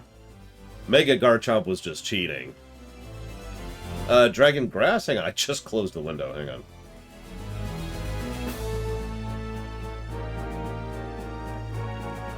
Any Dragon Grass? There's Executor Alolan, apparently, and Mega Sceptile. But other than that, it's just the apple ones. And the apple ones suck. They're apples. They're dumb.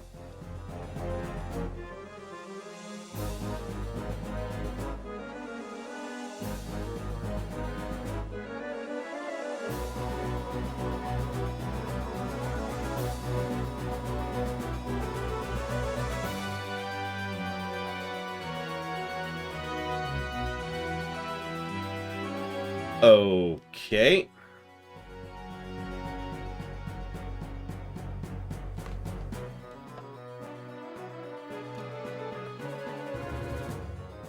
Well, Ect is dead.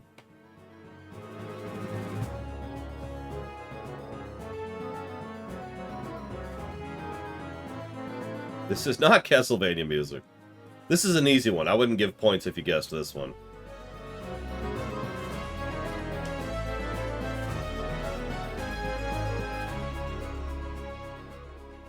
That was Warcraft 2.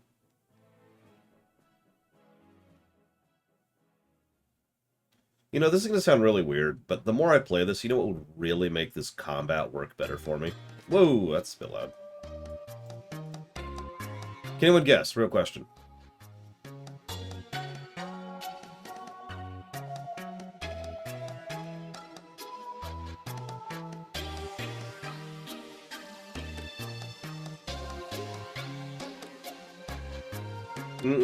No, Corridors is changing the core mechanisms of the game, not the core combat of the game. And we're dead. But yes, being able to actually control the party directly. Now, admittedly, that would actually kind of suck with this kind of dungeon design, so... Asterisk, I would also kind of prefer the, you know, the dungeon design to be improved as well. We lost Ect?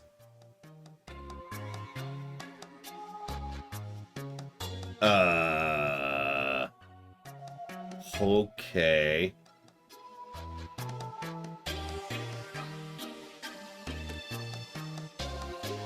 We're getting a little bit into a defeat spiral here. And that's very good, Lex. Yes, this is actually Paper Mario 2. Yeah, but we went back to the save. It's okay, we'll get a Tyranitar, which we will name Ect. Ect 2? Ect Mug, instead of Ect Clug, you know?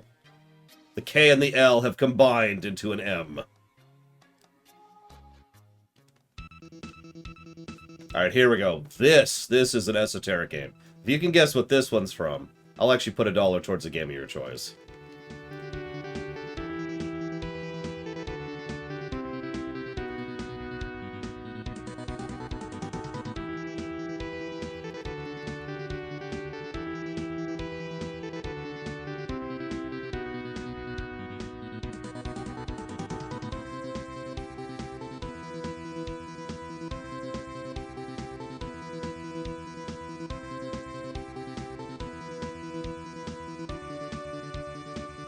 You have until the song ends.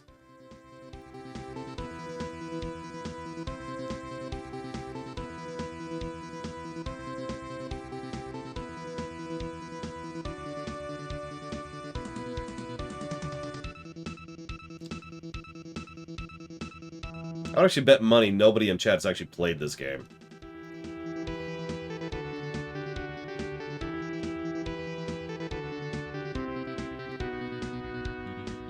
At least we keep getting levels.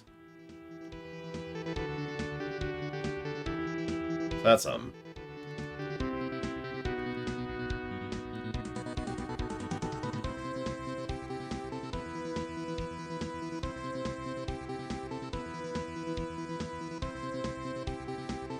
If you would have guessed it correctly, Trihexy, I would have answered you. Although if you just say Sonic, that's, you know, you need to give me a specific game. Yeah, I think we're officially entering a death spiral.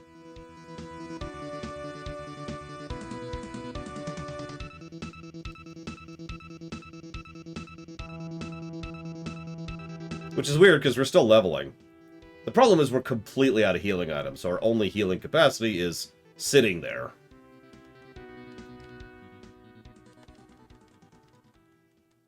Well, 2 monster houses in a row was the end of that. So that was Bahamut Lagoon on the SNES.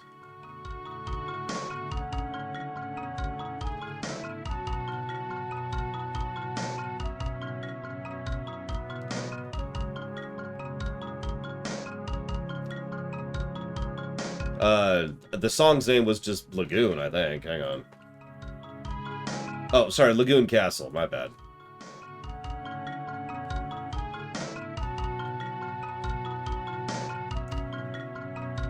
Honestly, if we weren't gaining as good of experience as we are, I'd probably go ahead and head back to town, but we're still leveling, so... Like, the X-Men here is not exactly shabby. Okay, that is just terrible, what happened there.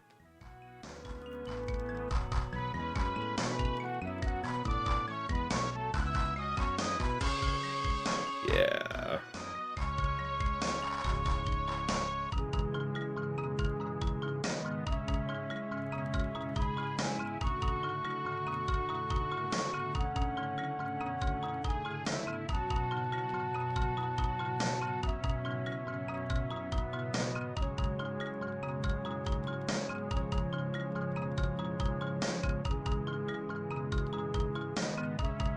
That's a good question. Why are there so many hostile Pokemon? Like, you'd think most of them are cool. I don't actually know if Bahamut Lagoon ever came out in the West, officially. Oh, I'm sure there's a boss at the end of this. Like, 0 doubt. See, we're still leveling, like I said. Because time is messed up. That explains everything! That's why people are evil. Because time!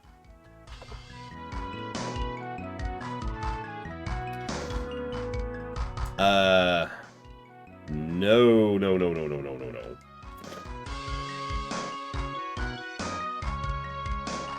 This is, of course, Secret of Mana again.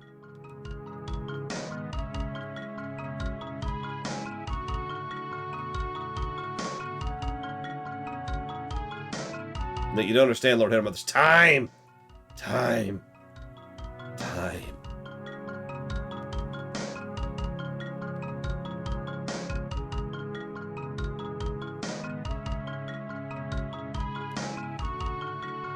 I like to think that time is just poisoning them directly, you know?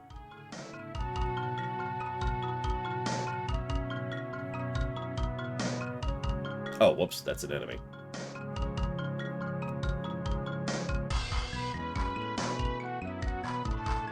Congratulations, Magister. It's okay, I've seen the offhand of that Warglaive like 20 times. Well before I got the main hand.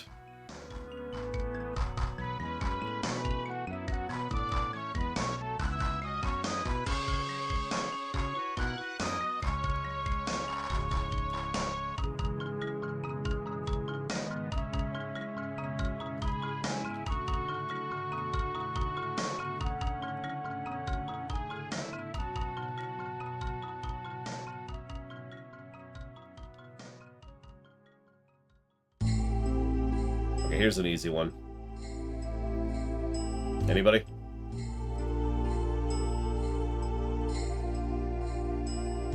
Say, the sound chip should give away the game immediately. Because, yeah, FF8's sound font is extremely distinct.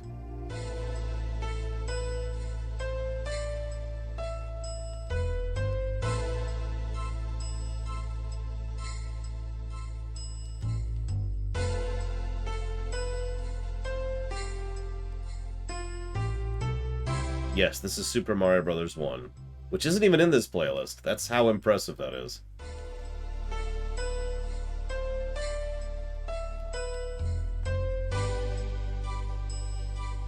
But yes, this is the Salt Flats. Very good.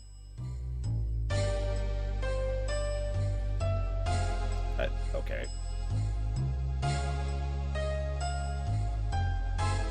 That is a weird spread, Rex. I'm going to be honest.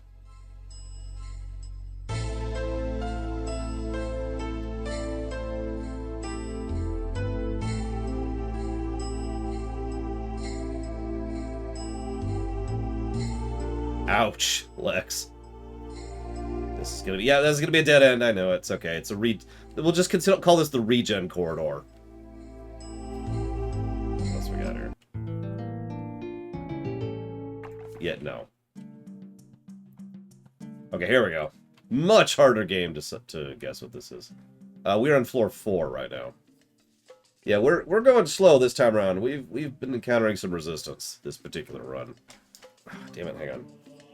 Ah. There we go.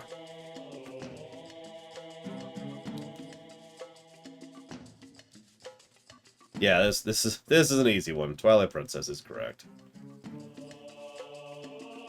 I actually kind of prefer this version to the N64 version, by the way. Go ahead, stone me. It's okay. I accept.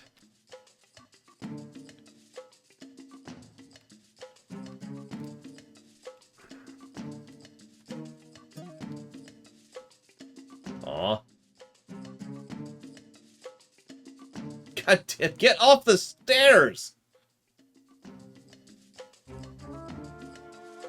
The Twilight Princess had much more atmospheric music than the Zelda norm, but it worked for me.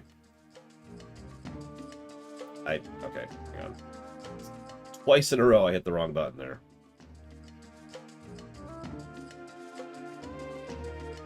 Let's just try to get that. Oh, god damn it! Really?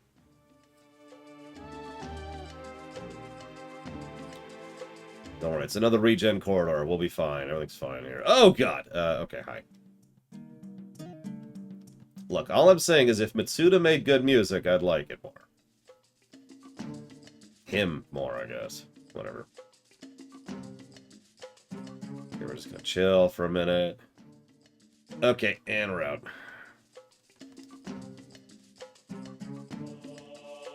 Oh, dear God. Okay, there we go.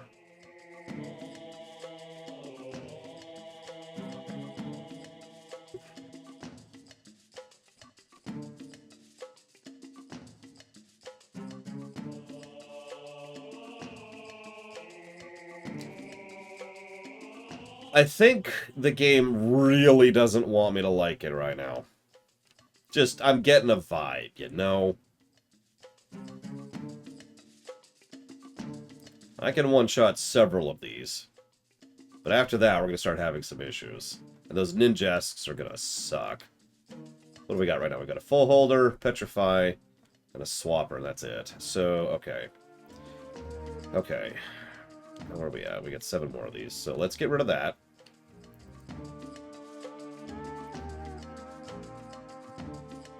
I'm not going to blow the full holder just yet. I'm going to blow it right now. Everybody move! Nobody move! Okay.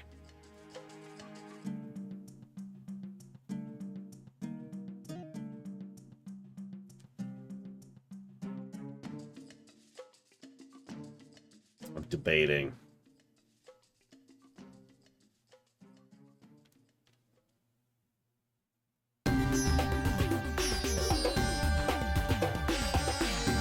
One of them got in combat.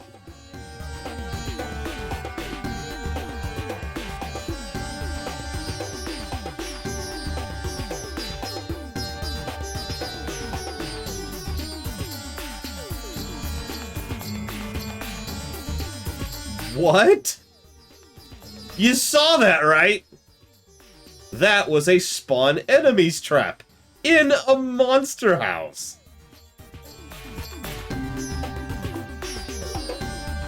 Any guesses on this game?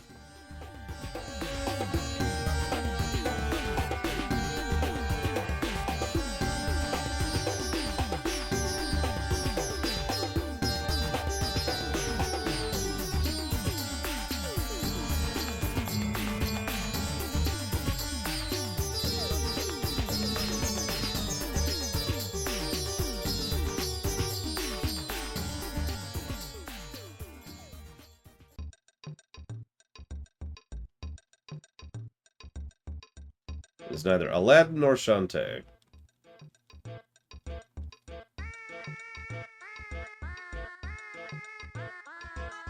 So, Ect, Lord Haramont, I know both of you hate me with a fiery passion, but I'm about to make you hate me even more.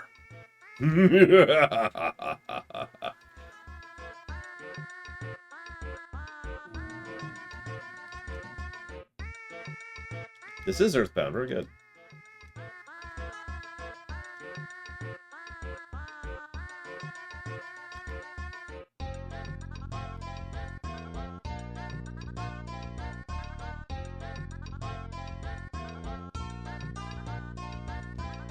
Now, can you guess the negative I'm about to give this game?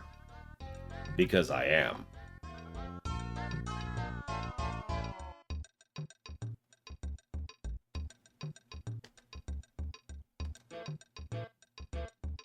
Recovery? No, the recovery is actually not that bad. Difficulty? Kind of. Death spiral problem? Actually, no, we're not really in a death spiral, really. Not grindy. Nope, that's not it either. RNG is valid, but I think RNG is kind of more of a side problem here. Or maybe it is actually the primary problem. I'm not sure, now that I think about it. So the primary problem here might be RNG. Never mind, I take that back. I was going to phrase it as difficulty curve. Think about how many dungeons we have stomped through today, for example. I'm not just talking about, you know, because we found the stairs quick. That's like, okay, here's an enemy, and we got this, we move here, we got this person, we get this, we go forward, we're good, we're good. Even the boss battle, it was just a few seconds of, all right, let me think about this. All right, do this, here we go, and we swept it, right? And then we just hit this. If you're paying attention, this is the second time we've run into this kind of within this game. And that's why I feel it's a little bit more difficulty curve than RNG. That's why that was my first thought. It's because this feels like someone didn't test. You know, that someone didn't actually think about how the pieces would work together in conjunction when designing these levels. Now, that being said, if we want to... So let's talk this out. Do we want to put this under difficulty curve, or do we want to put this under RNG? It's clearly both. Both issues are present here.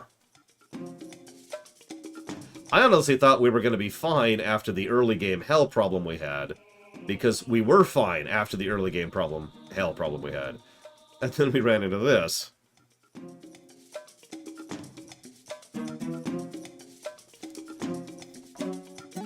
What do we think? Because you guys know this game a lot better than I do.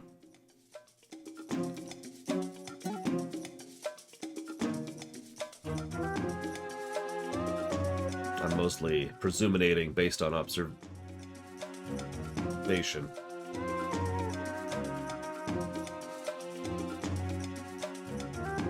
I mean, I wouldn't argue against RNG if you said it. We have gotten 3 monster houses in this dungeon, 2 of which were in a row. I still can't believe that. That's what started this whole thing.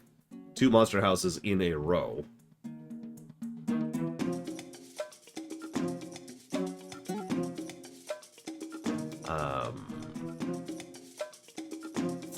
It's a dead end. It's a dead end.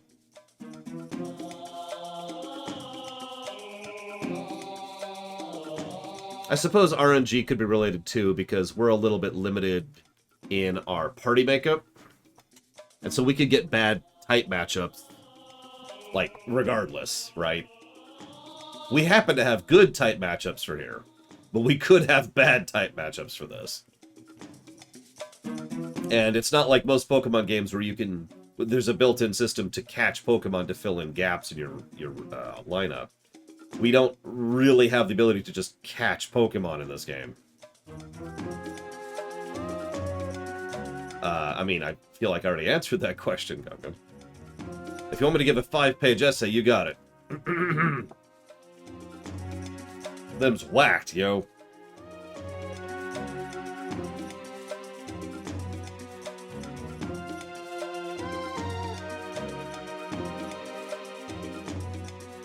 Oh, you want a 6-page essay? Okay.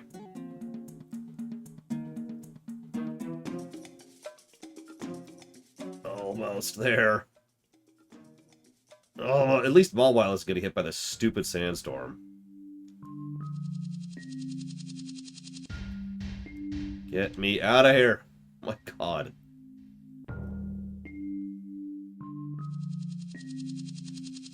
And yeah, the fact that we have no healing items in a stretch of the game where sandstorms keep diminishing our heals is not helping anything.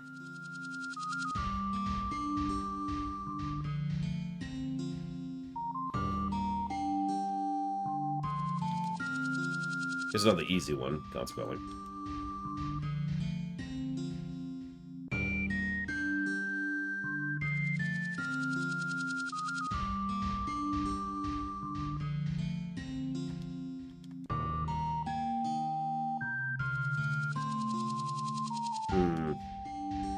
That's actually a good question, Sub-Zero.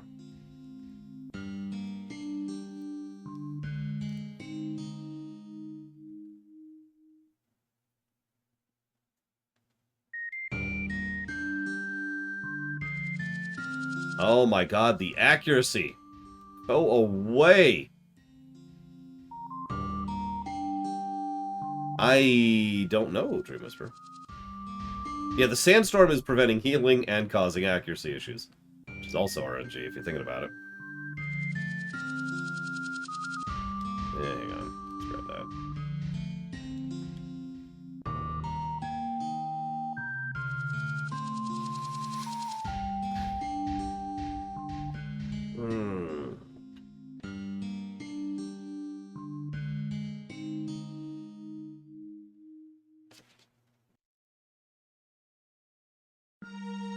Unless they're ground type Rex, I think. I'm actually not sure about that, don't quote me on that. Yeah, ironically, the one thing I wanted to recruit... Maybe I shouldn't recruit a Tyranitar. Changed my mind, Rex. Your position secured. Job security. Job security.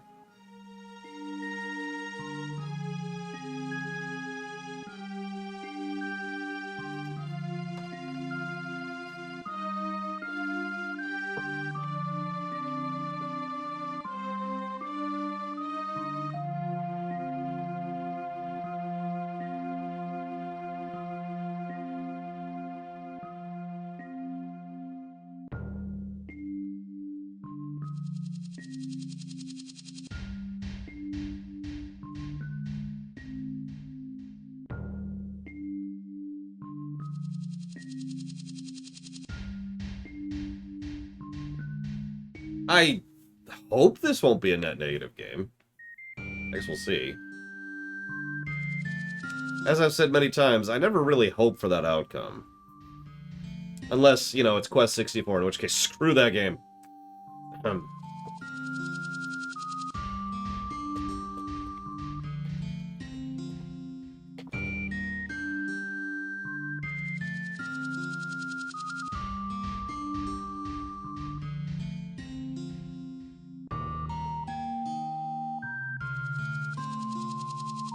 Look at the bright side. I'm a Bulbasaur. Wait, that's a good thing? What, would the Empire see them as a party? I don't understand that question. They're a party? So they see them as a party? Wait a minute. They're not a party at all! Thank you, Baron. As always. I'll put that towards Dealer's Choice, which, we actually got a lot of those right now.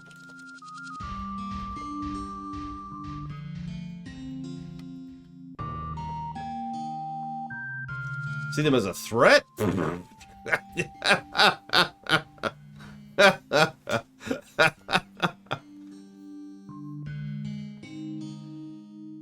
I know what you mean, but that still sounds really funny.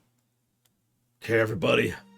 We've got this incredibly advanced military technology, magical technology, and a massive military that patrols half the galaxy.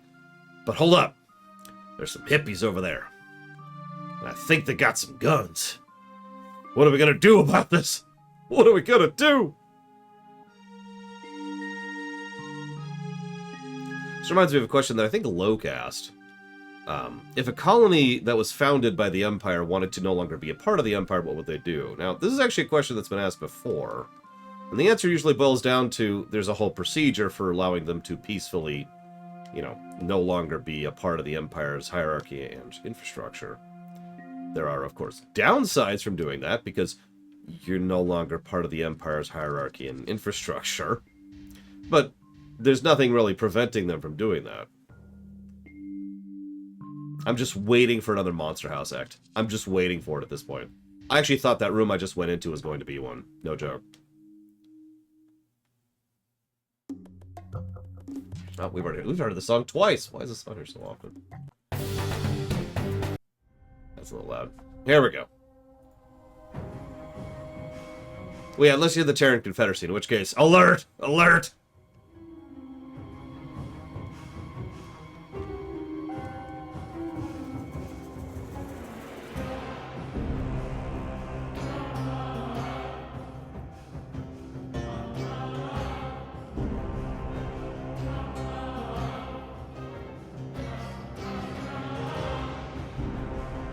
Anyone guess this game?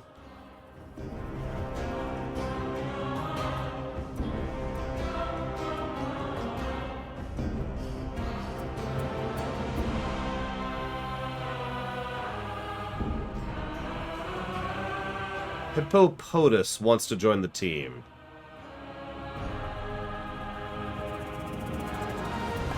You know what? Because I literally don't have another party member, sure. Anybody want to be the hippopotamus?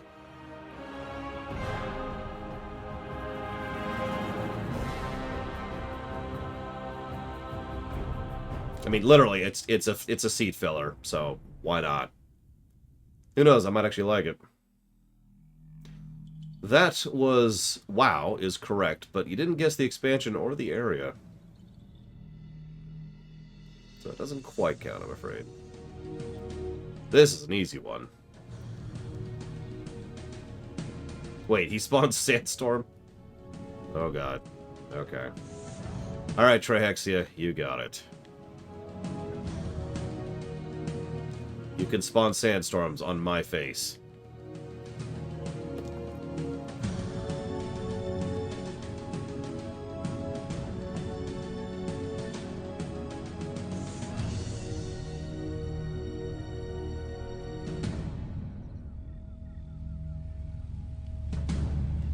Interesting moveset.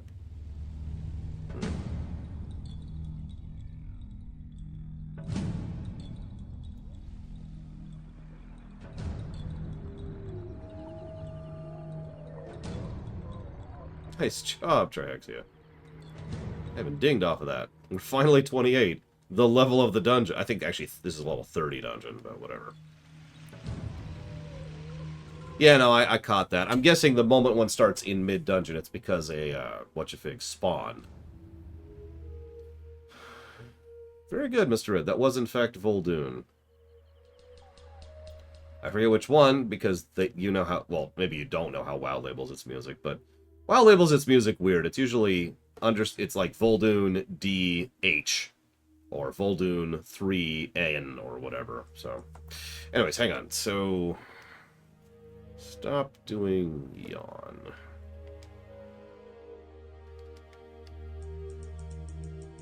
Ah.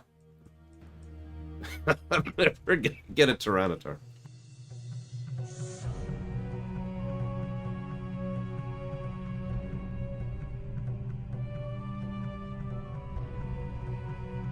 Yeah, but I wanted to get right in his face, act in case that affects recruiting.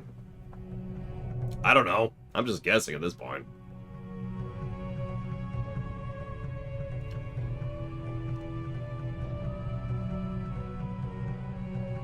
I mean, Vol'dun's actually a really awesome zone. It's probably one of the best zones in BFA.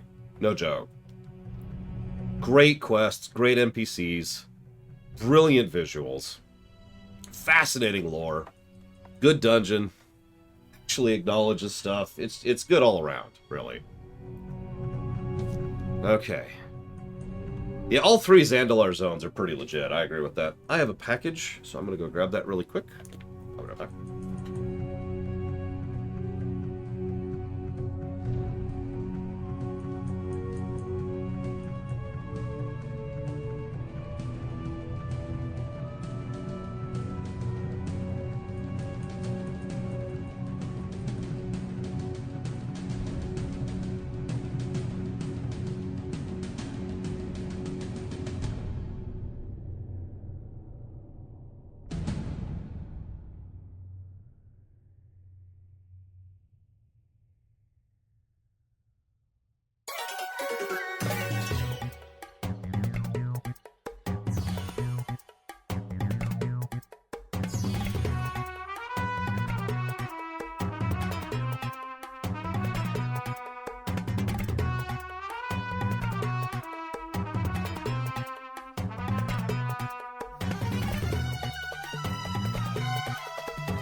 In fact, this is Galaxy 2.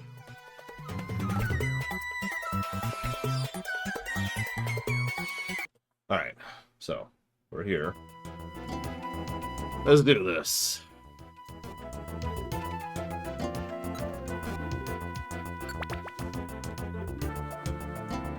Oh, there's another level. Well, what I think, Act, is that them losers need to... Honestly, it would make more sense to me if more tribes were nomadic than settlers. I mean, if you think about all the different species of Pokemon, of which there are a few hundred, it would make sense that there are packs that just, you know, move or maneuver rather than settling. At least that would make sense to me. It is interesting. It's nice to see it confirmed, essentially. For God's sakes, piss off. I even like Sand Slash, and I want you to piss off. I also want this sandstorm to go away.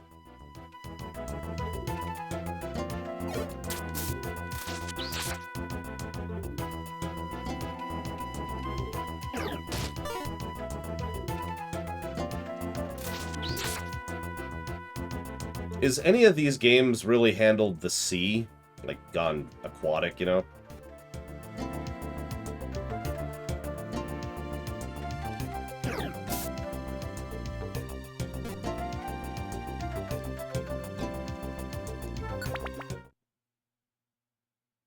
I mean, like, the whole game, though. Like a whole game of, you know, explorers of the ocean kind of a thing. Because there's a lot of water aquatic Pokemon. A lot of stuff you can do with that. Oh. This is fantastic. I didn't expect to see this. This huge lake sprawling underground. Look, something's glowing all the way over there. That light, I'm sure I've seen it before. That's it, I've got it. It's the same kind of light we saw at Fogbound Lake. That means that light could be coming from a time gear. We need to get a closer look at it. Uh-oh, it went dark. Wait! Who are you? Who said that? Why did you come here? Why? We just came to look for a time gear. Stay away from the time gear. If you won't leave the time gear alone, I'll stop you. Who are you? I'm Mesprit. Yeah, you can tell the Gen 4 parallels here. Here at the deep underground lake, I protect the time gear. Protect the time gear? I won't allow you to disturb the time gear. But...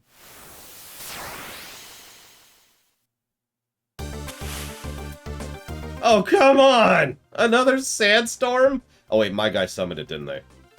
God damn it!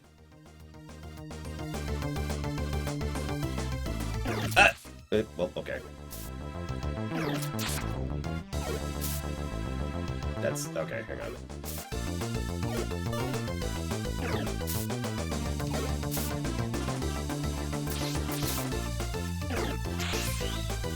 You know, Loke is just soloing this crap. Okay, here we go.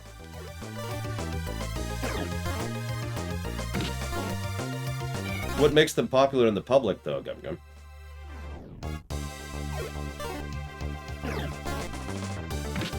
Oh man, Mesprit needs to join us. Holy crap, I'd love to have some mythic Pokemon.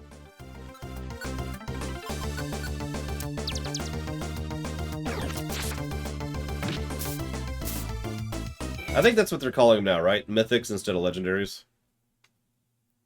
To describe the secondary legendaries. I forget when they started doing that, but I noticed that sometime around Pokemon Shield when I was looking some stuff up, and I was like, oh, that's new. I can't let you take the time gear. Will you please listen? We didn't come here to steal your time gear, really. Don't lie to me. Uxie used his telepathy to tell me what happened. Really? Well, hang on. So what are they called, then? Let's hit the stream breaks to look up definitions. The only thing that matters to nerds.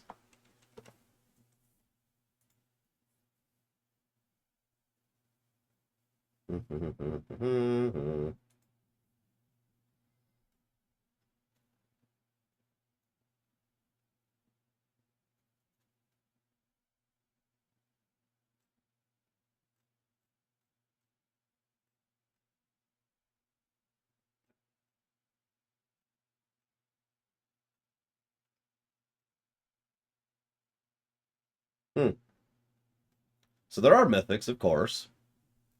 There's also specials. That's another new one to me. But it looks like these are just plain old legendaries. Interesting.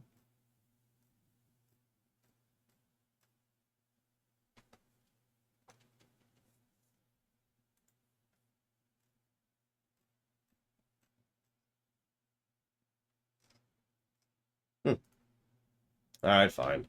Fine, you're not a mythic Pokemon. You're just terrible.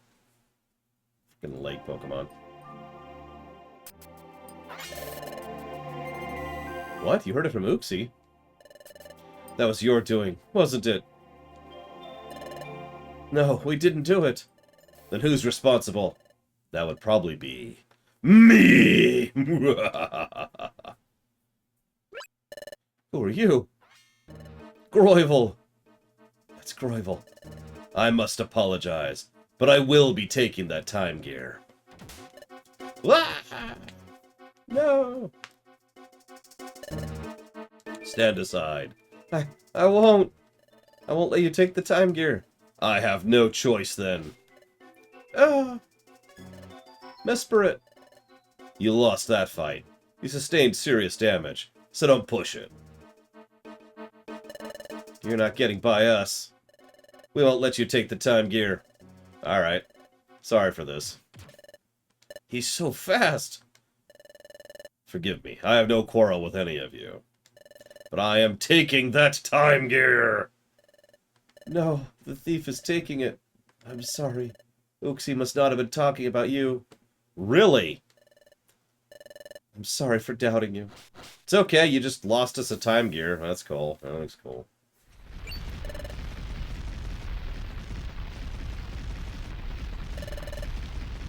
Listen, we're still, like, first evolution. So a second... Oh, okay. So... I guess that's time stopping. We don't hurry, we'll be trapped in time. Run with all your might. Very slowly.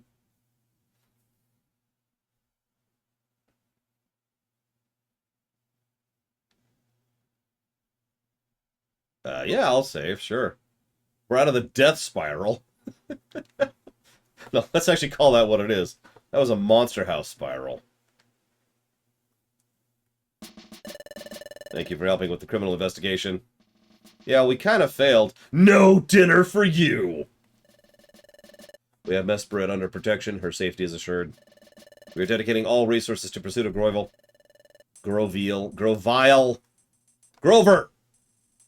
If you come across any information related to the case, please let us know. Bzz. We must all cooperate to bring this criminal to justice. That is all.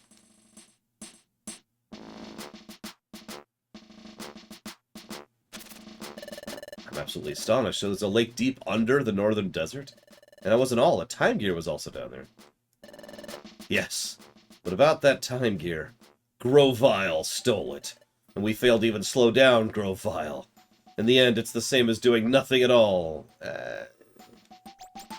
Damn it, Lex. I don't know, Dream Whisperer? That's not true, by golly. You did X. Okay, look, Bidoof. Please stop being the best character in this entire game for like 5 seconds. I think so too. Team Horizon can be really proud. It's a shame about this whole thing. There's no clue telling us what to do next. If only had one tiny hint. I must agree. Where will Grovile strike next? We have no way of knowing. Too bad the opportunity to catch him slipped away. We're back to square one. Maybe not. For I am Grovile. Aren't you dead? Shut up. There are some clues. One time gear was at Fogbound Lake, guarded by Uxie. Another was at the underground lake, guarded by Mesperit. Therefore,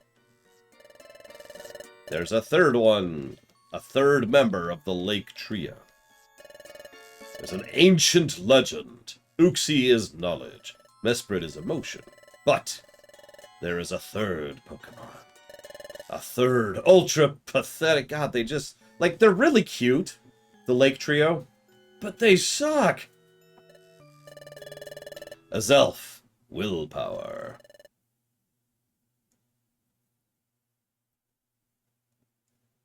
Ugh. If Uxie and Mesperit both guarded time gears, Azelf may likewise be protecting a time gear. Oh. If we can locate Azelf, we may find a time gear. We may have a chance at thieving that thieving Grovile. That's correct. Those 3 Pokemon. They're said to dwell at lakes. It's a fact that the previous 2 are at lakes. Therefore, the new one will be at a lake. Keep in mind, it was a lake. And there was another lake. In both cases, the lakes were lake. You're saying we should look for water shouldn't look for water in the usual places. I commend you on your wisdom, sir. I feel renewed admiration for you. It's just... It's really nothing. No, we revere you! First, you directed us to the northern desert, and then there was a time gear. Your insight was entirely correct. Maybe the other places we searched. The Crystal Cave, which is the only one which keeps having that frickin' coloring. I have an idea. Bidoof. Yep. What can I do for you? I have a request. Give me your crystal. No siree, that's my precious treasure, by golly. Of course, but rest assured, we won't take it away or do anything of the sort. Now give me your soul. I mean, okay, I'm going to be 100% blunt. I'd rather follow Dusk Noir, who I'm 100% sure is secretly a villain, than Wigglytuff, who is a yo-yo. We must see the dimensional scream. The Echo. Let's explain what the Echo is for the 4th time. I desperately wish to borrow the crystal because of Runner's ability. Okay, I can't refuse a reason like that. Give me your crystal, Bidoof, and I'll jam it into a Chatot, honestly.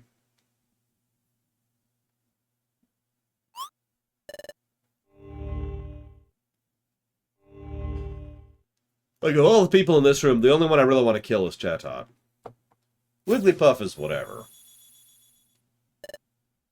No! A Zelf!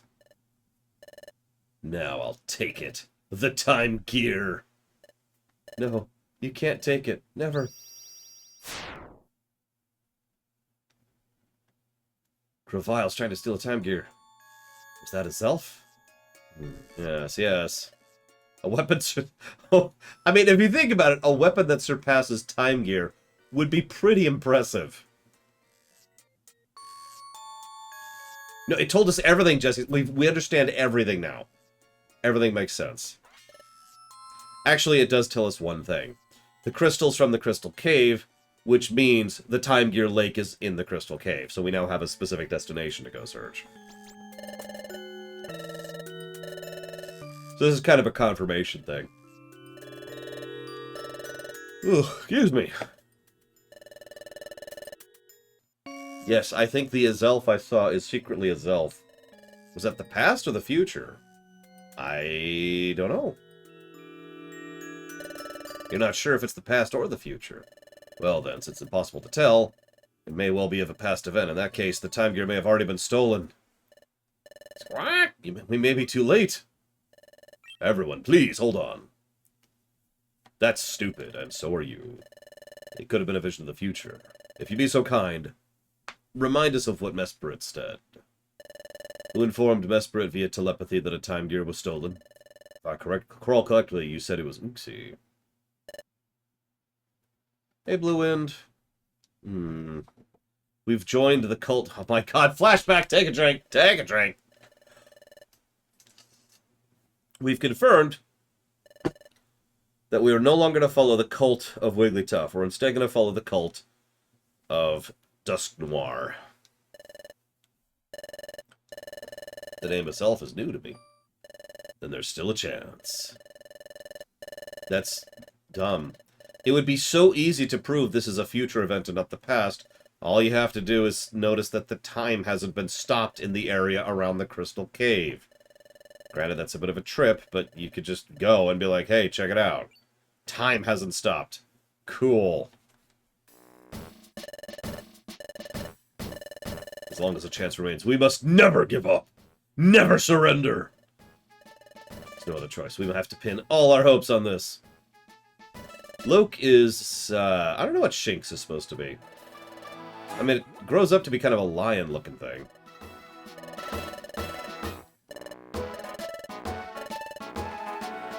To the Crystal Cave. Wigglytuff.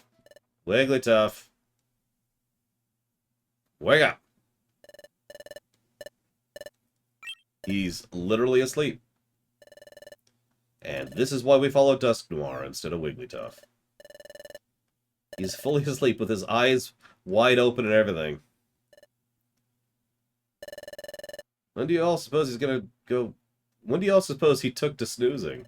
Think maybe he's been asleep from the get-go? Oh no, this just won't do. Everyone might notice the Guildmaster sleeping. Must rouse him somehow. Guildmaster. Guildmaster. Guildmaster! Yes, Guildmaster. Yes, Guildmaster. There was... Everyone, we're going after Grove Isle. Yumta.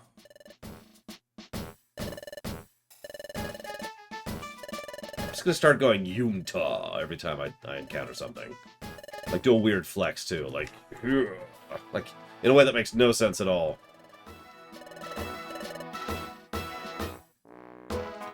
Okay, we made it. We're back in town. Took a minute. We're no longer in the Death Cave. About to go to a different Death Cave.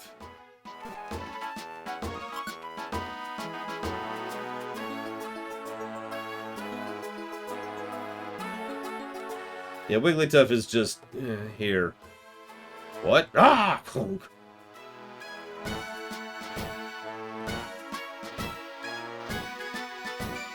Oh no, Gum Gum. A whole planet loses its identity. That's so stupid. I'm sorry. I'm sorry. I want you to picture for just a moment the idea of Earth losing its identity, or even a nation on Earth losing its identity. Never mind a state or a county on Earth losing its identity. Yeah, let's get Sandstorm off the team here. It was good to have you, Trihexia. Get the hell off my team.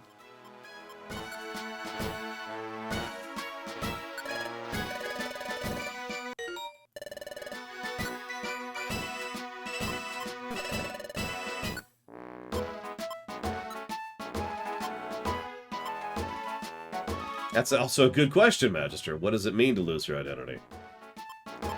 Okay, so Ect. Yes, let's bring Ect again. Sorry you didn't get a lot of those levels. Like, we're like 4 levels ahead of you now, Ect. Sorry. Sorry.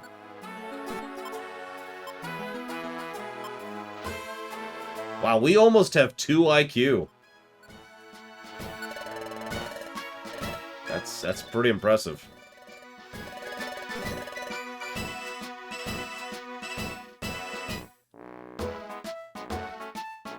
I mean, the idea that a planet's... Sorry, let's say this in different terms. The idea that a city or a state's army would be replaced by a federal army isn't really a big deal, if you think about it.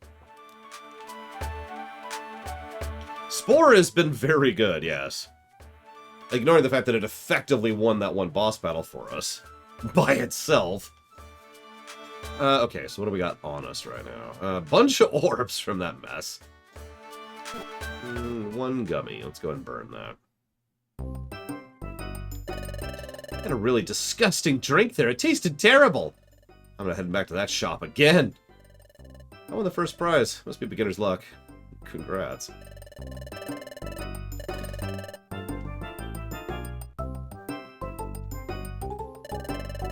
Let's do this really quick.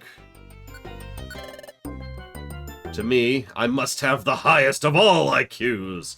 I will hoard all the knowledge. Oh, Jesus, Rex.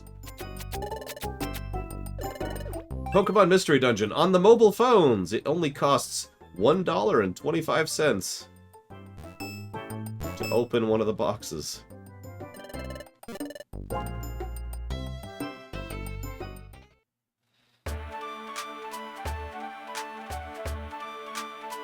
Yeah, that sounds horrific, just to be blunt. Like, I'm nowhere near as invested in this game as you, and that still would bug the crap out of me.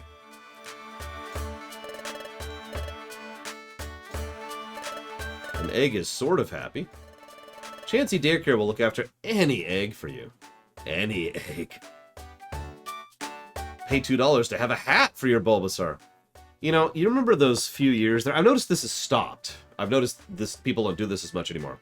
You notice for a few years there, people are like, I don't mind DLC or microtransactions so long as they're cosmetic. And that was like the defense that people used.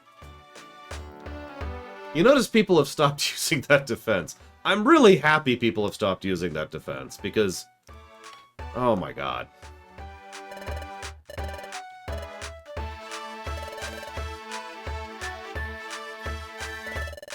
We found a mysterious treasure box.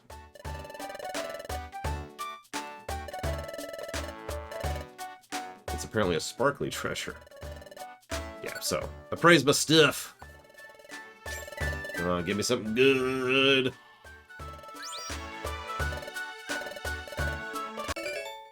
That's not that great, unless it stacks. Do 2 Elegance Claws stack? Because I might do that. Oh yeah, we need to get Mr. Yellow back in the group, don't we?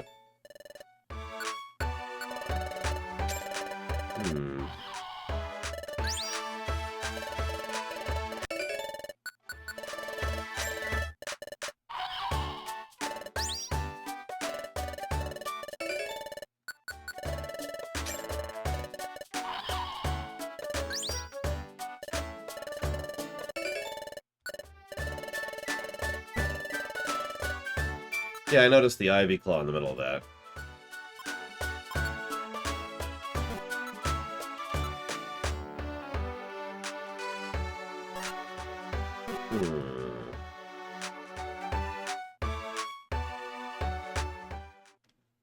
I think Wigglytuff is an airhead. Which is funny if you think about it.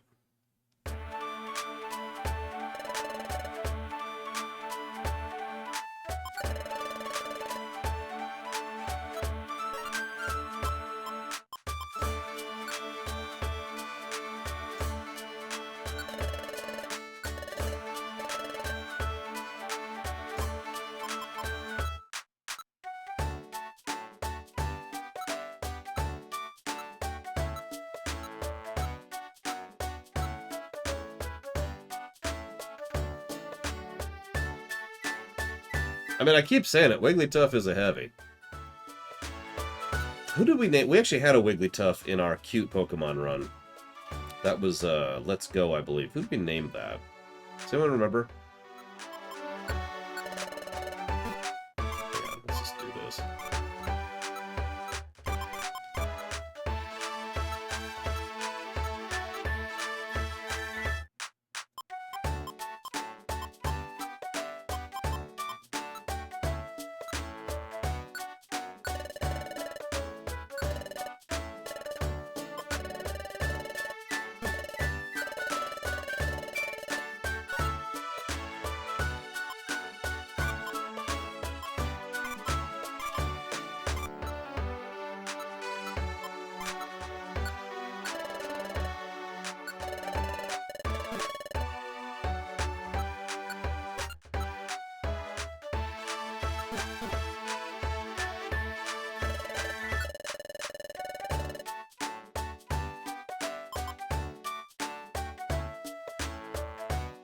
That's a little expensive.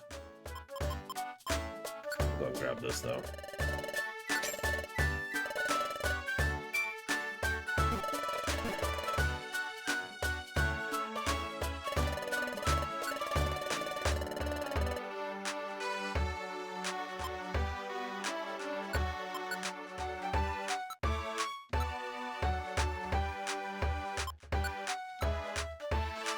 Look at that accuracy. I love how low that is.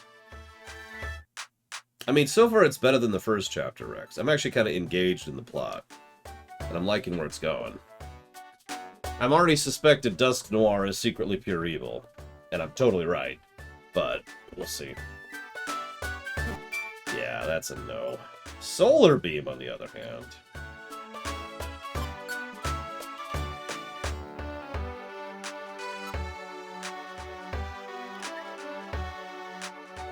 Damn, if that wasn't a 2-turn ability, that would be ridiculous. Can't link it. Oh, that's funny. I was gonna say, if I had someone who just generated sun, oof.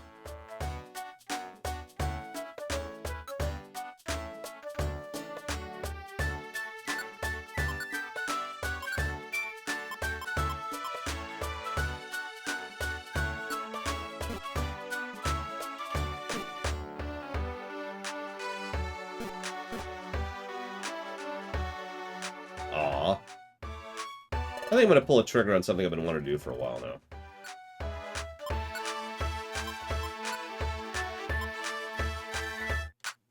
I wish to link charge. What? Why don't I have enough money? I have 4... Oh.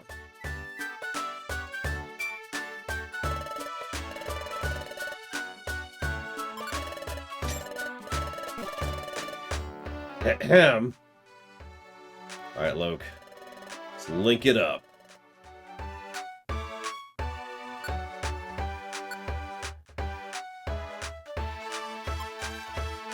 Oh, nice, Act. It's a shame we can't get Solar Beam, but whatever. Okay, so charge, link to Spark. Yeah, that's exactly what I wanted to do.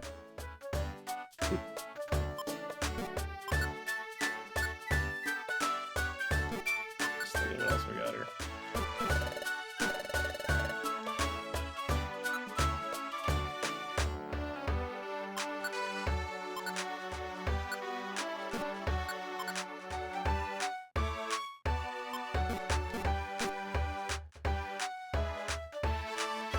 And in case we were about to go die a whole bunch, let's just go store what little money we have. Hey, Valerian. I hope you're ready for incredibly spoopy times.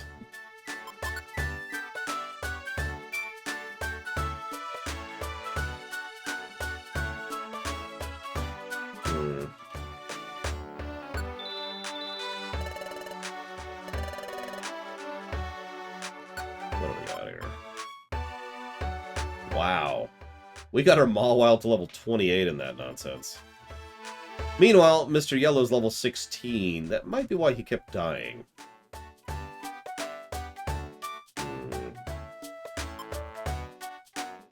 Let's level a little bit.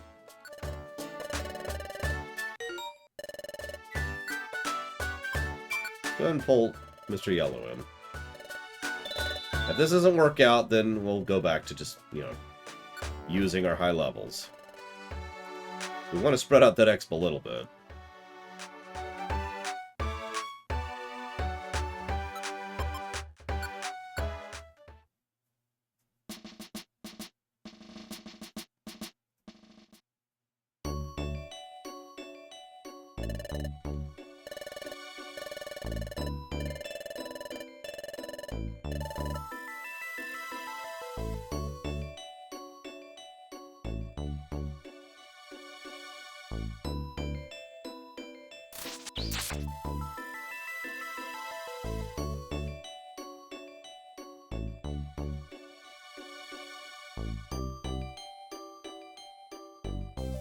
Yeah, I listed that separate from repetition because it's separate from repetition.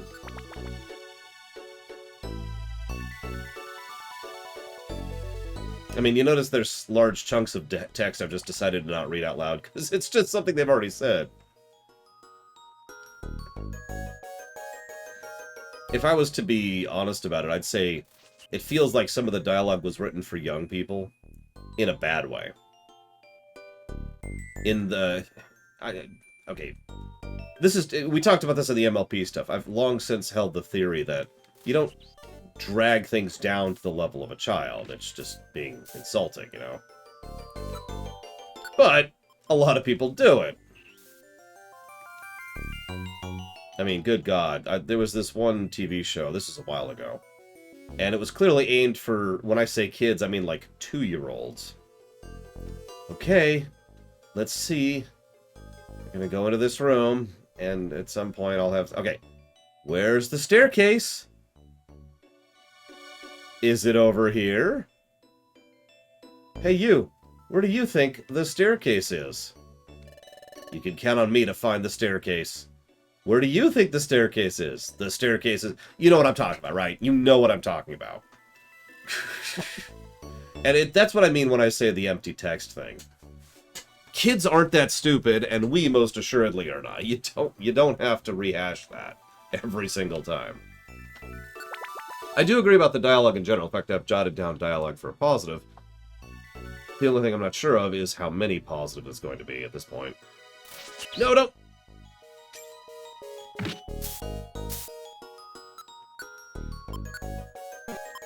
Unlike me, I'm going to get a negative for aiming my abilities in literally the wrong direction.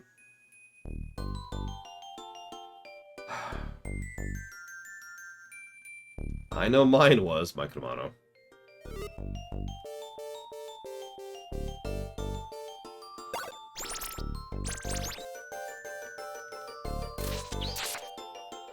You know, my niece, when she was 2, was watching Animaniacs. I should know. I was watching it with her.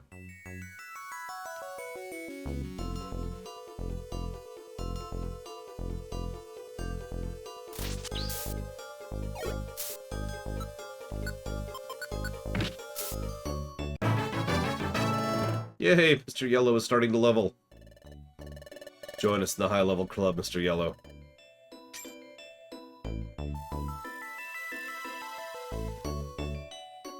I will say this, if the music keeps this up, it's probably going to be second positive territory. It's been pretty consistent.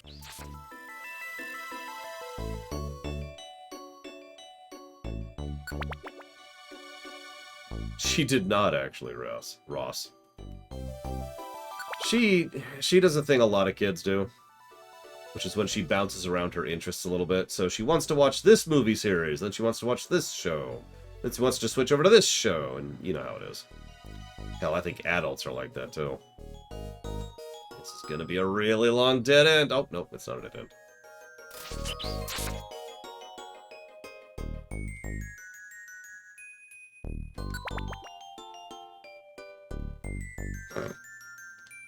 Yep, it took me a few years, but I can confirm the show is good enough for her. With, like, a couple episodes exception. Die, Loke! Because I forgot about friendly fire.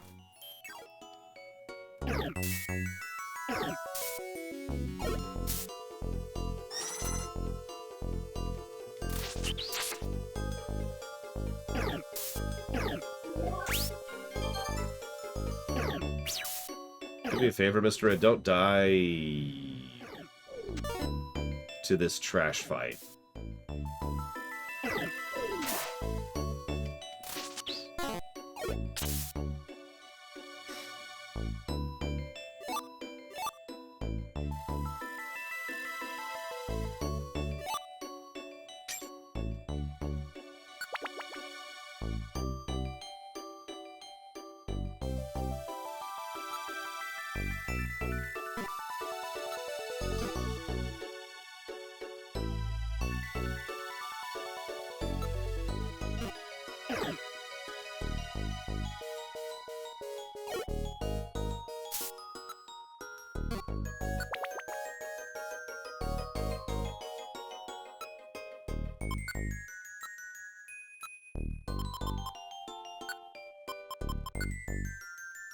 Apparently you throw it, and it does damage. The bigger the target's size, the greater the damage. You know what's funny, Mr. Red, is I actually brought 2 items in my inventory just to boost you. These 2 right here.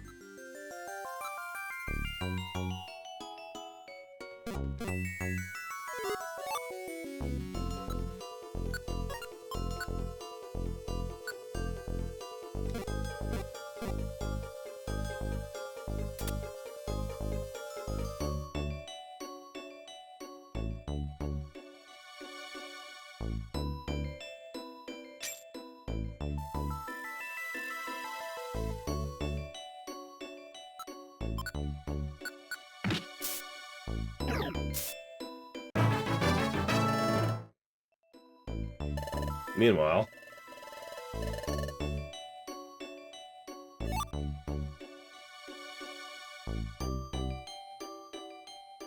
Hey.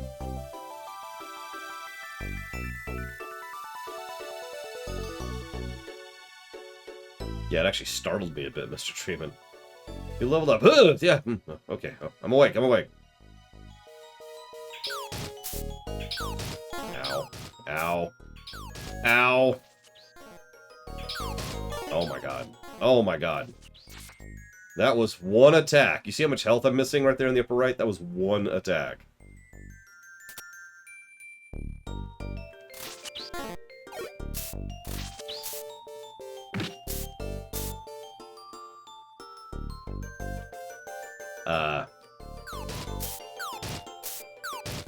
Yeah, that attack, which would have killed me had I not moved out of the way.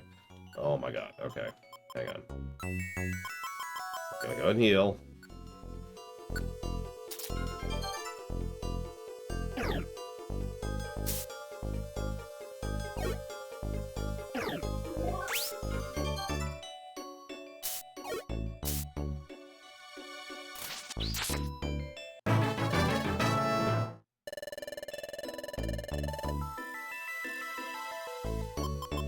Thunderfang. That can do paralysis or flinch.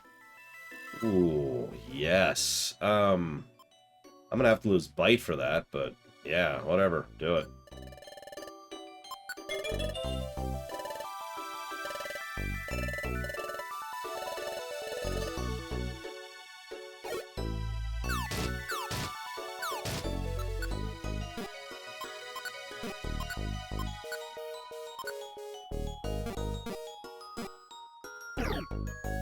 Yeah, I don't know why they changed it from flinch to cringe. I really don't. It's a strange decision.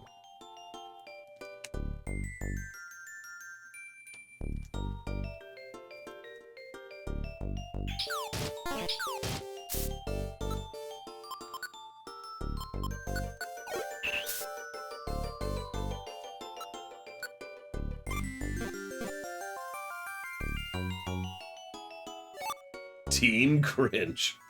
Can I not be on Team Cringe? Oh, wait.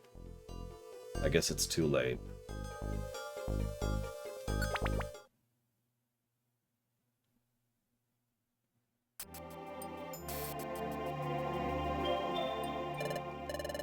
Is this the deepest part of the caverns?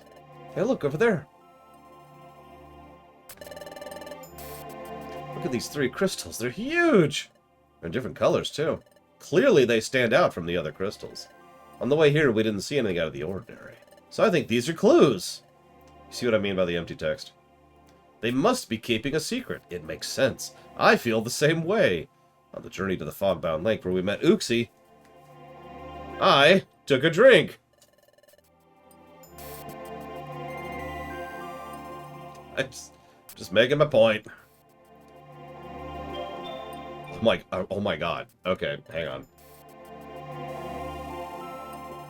Second drink.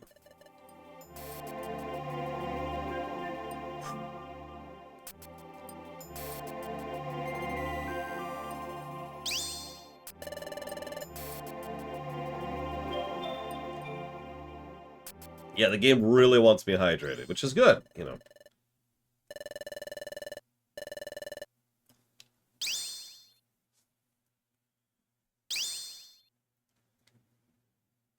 The color changes when I touch it, and it changes into a variety of colors. And there's 3 crystals, and they change colors. What could this all mean? No. No. The echo! I see. Of the 3 spiritual elements of knowledge, emotion, and willpower, a Zelf is the being of willpower. It's the motivation that drives us. A unifying power. To unify is to make one. So if the colors of the crystals are made one, the path should reveal itself. What is the color of a Zelf's spirit? That is the question. A Zelf lives at Crystal Lake. Then a Zelf spirit must be affected by the crystals. Unlike my earlier experiences, all I heard was a voice. No, that's wrong. This happened once before. At Groudon statue, I only heard a voice that time too. But why does that happen? Why did I hear only a voice then? And now... What's the matter, runner? Do you have another vision? Another dimensional scream? Why did they call it that? A dimensional scream. For a vision of the future or the past. So the voice said the crystals should all be made the same colors. Make the crystals one color. That's it. I need to match the color. All right, I'm done. I'm done. I'm going to stop making fun. I'm sorry. I think I've made my point.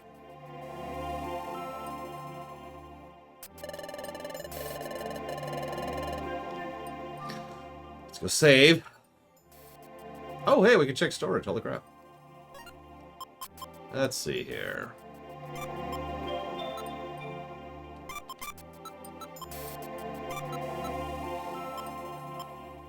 Size bust.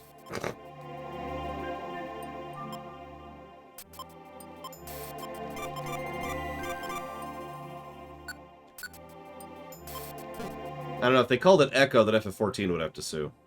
Or I guess this game would have to sue, because FF14 came out after this, I'm pretty sure. Space-time Scream. Why a Scream?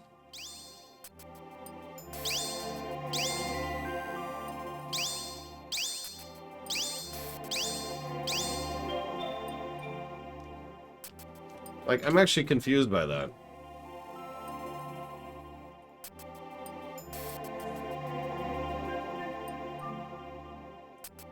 Let's see. Azelf is blue and red, apparently. Alright, whatever.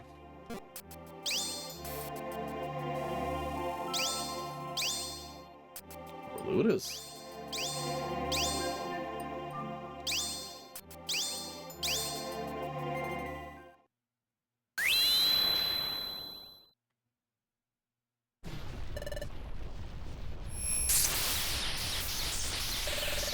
It's dangerous, runner. Back off.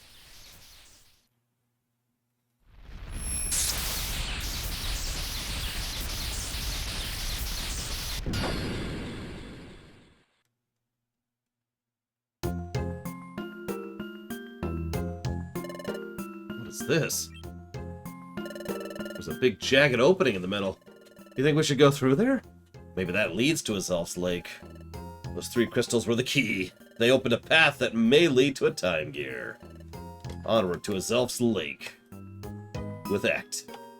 And not Mr. Yellow, because Mr. Yellow died.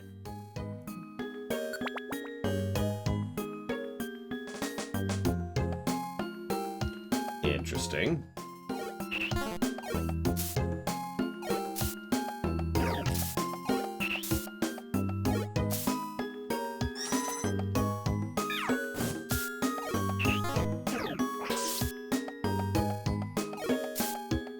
It's okay, they don't call me the Lichamon for nothing.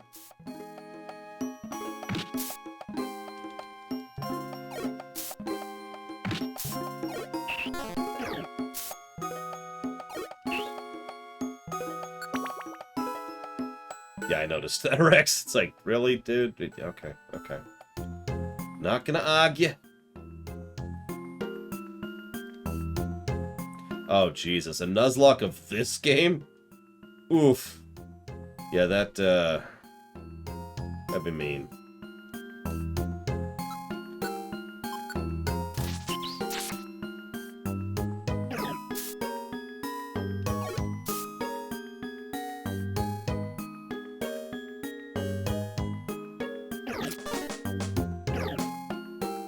Hey, Mike.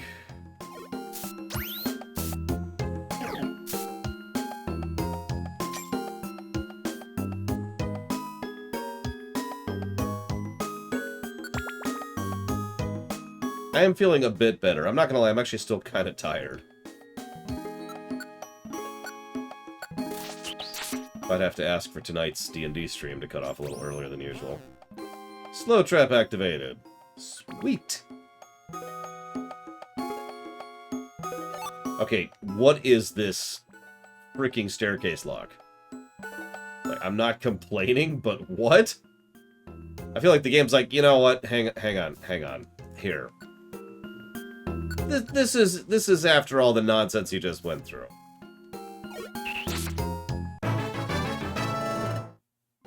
Yeah, either that or we're about to get another frickin' monster house. You be the judge. Oh, absolutely, Pillars of Snow. Just... I mean, make the level design something worth a damn. And we're good, basically.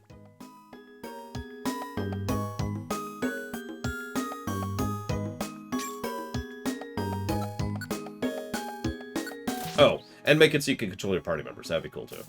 So there you go. Bam. Done. Wormadam, of all the things to want to join me, it's the frickin'... Yeah, Fern. Sure, fine. Anybody want to be this thing?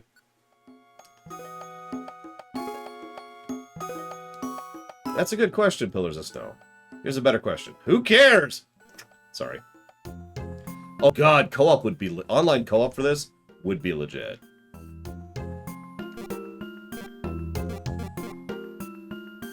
You know what? Hang on. Got it.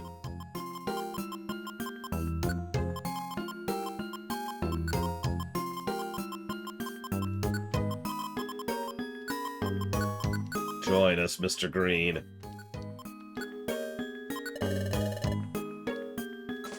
You live again! Alright, what do you got? What do we got here? Razor Leaf, Protect, let's turn that off. Bug Bite, and Hidden Power. What's Hidden Power doing this one? Yeah, sure.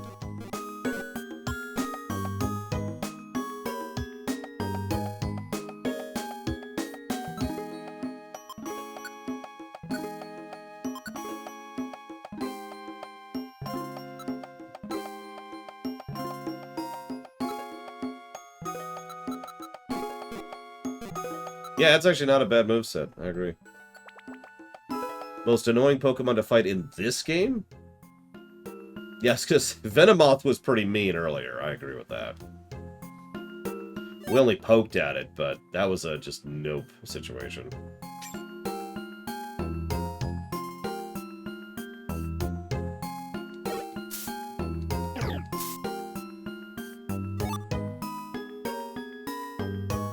Porygon Z. Oh, no.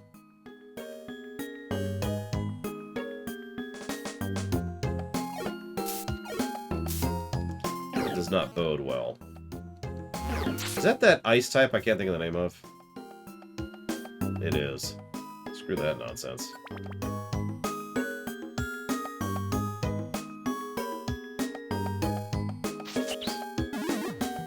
Nice shot. Is that an Absol? Oh, we need that Absol. No! Join me, Absol. Join me, Absol. And together we will rule. Then we'll make a Mr. White.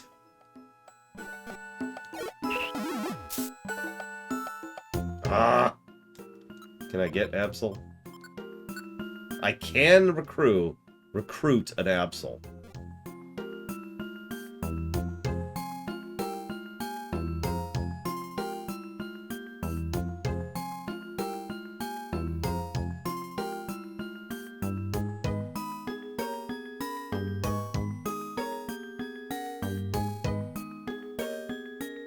That's a good question, Ariam.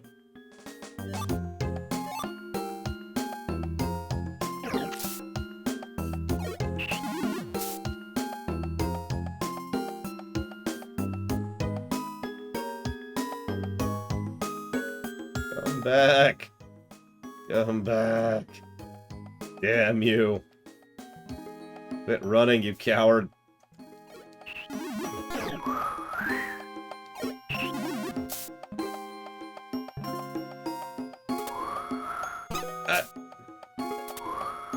Don't.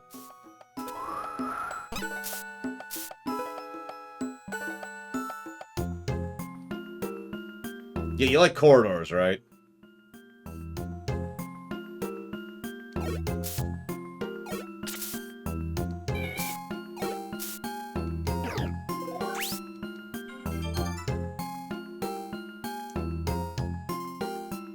on. No, no, no, like an Absol. Like something worth a damn. There we go.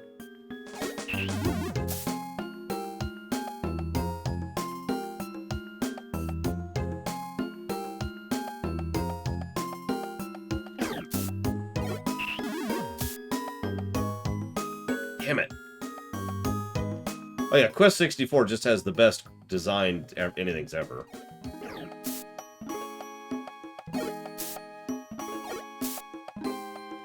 I'm not too worried about it, Torchnator. It's just, it's an Absol. So I'll make a couple more attempts at it. Plus, we need levels for Mr. Green to make up for the levels that Mr. Yellow didn't get. What level is, whoops. Mr. Green. 27! Wow. I was gonna say, that's higher than Ect right now. Mr. Yellow's fine. Everything's fine. Shush. Don't worry about it. Don't worry about it. Here, let's boost your special attack, Mr. Green.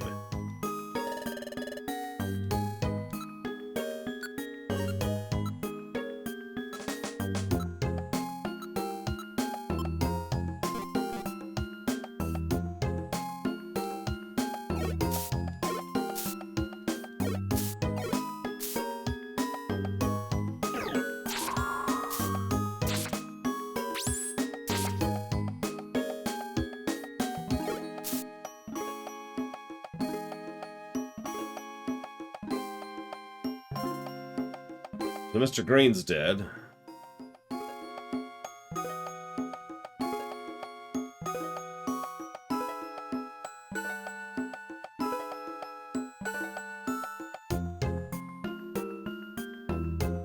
Well, just for that.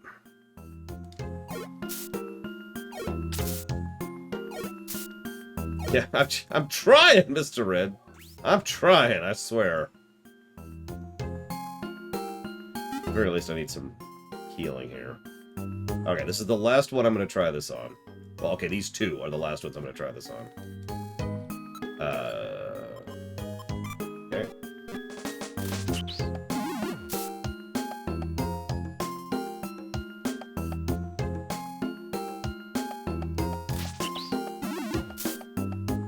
Damn it. Alright, whatever.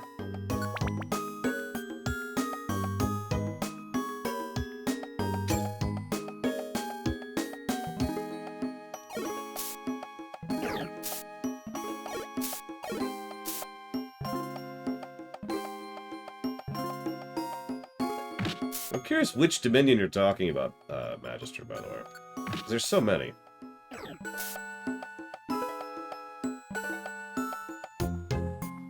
At least 3 I can think of.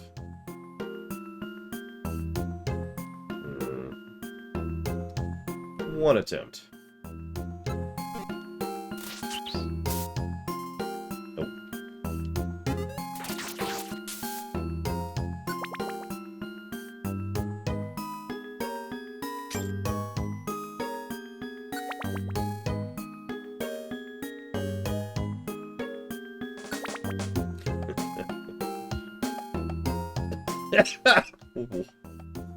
What is this nonsense?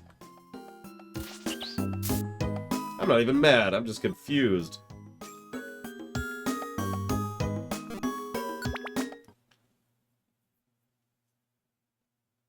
It's like, alright, fine, you didn't get your Absol, and you lost Mr. Green after losing Mr. Yellow.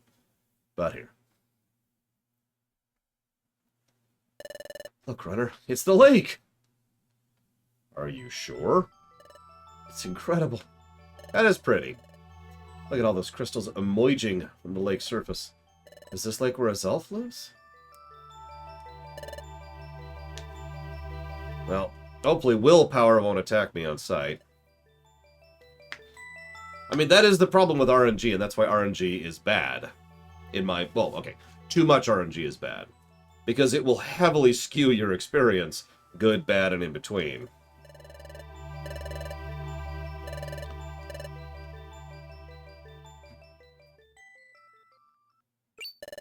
Hey, what's happening here? It's Gravile.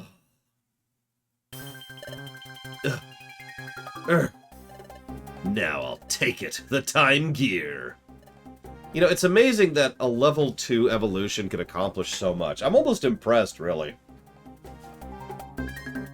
No. You can't take it. Never.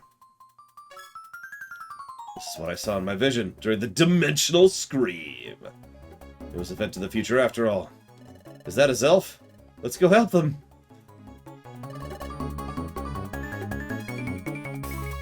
Gotcha, Bregman. I was wondering what was going on with that.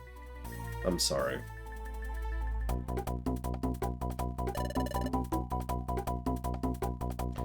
Now, sunk down there, that's the Time Gear, isn't it? Fine then, a Zelf, wasn't it? I must apologize, but I must take that Time Gear. At least Gravile's really polite. And it's probably not evil. Wait, hold it, Gravile. You know, my name? Gravile the Thief. I heard from Uxie and Mesprit that you were coming. It would have been better if I just knocked you out directly, but I also thought I could possibly lose. So I set up a fail-safe system. What? What did you do?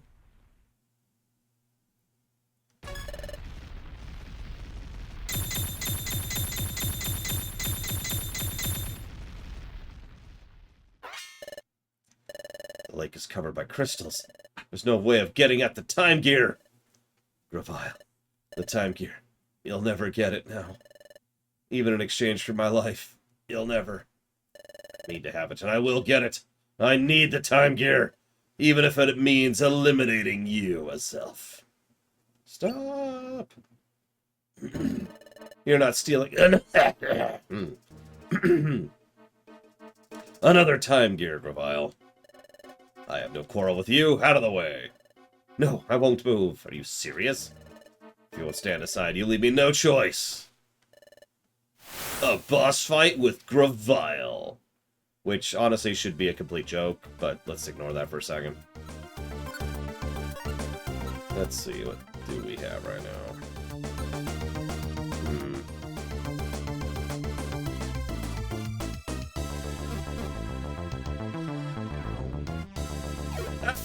Why did I go 2 spaces?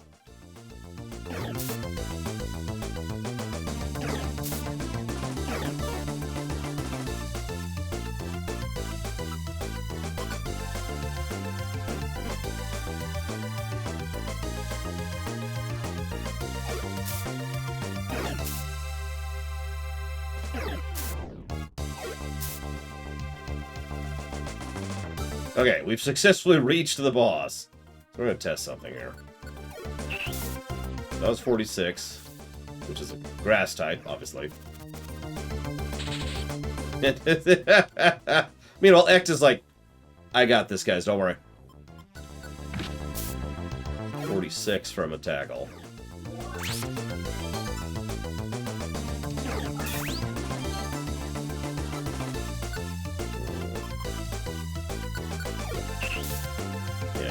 About the same.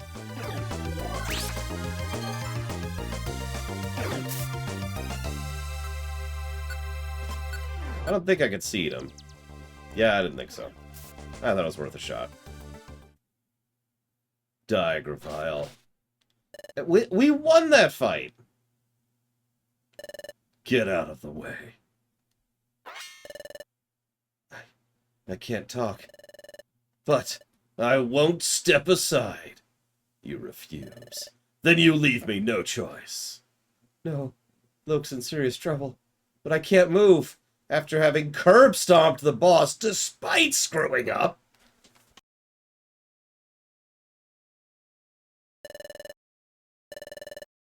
This is all for the time gear. Forgive me. No. Dusk Noir. Are you all right, Luke? Please, let me handle this for the 2nd time in a row. It's been too long. It wasn't easy finding you, Gravile. What? The Great Dusk Noir knows Gravile? Gah! Even here, you chased me even here! You're tenacious, all right. You cling to me beyond expectation. Gravile, you're not getting away this time. Dusk Noir, I'm surprised to see you in this world. But I'm ready. So you'll fight.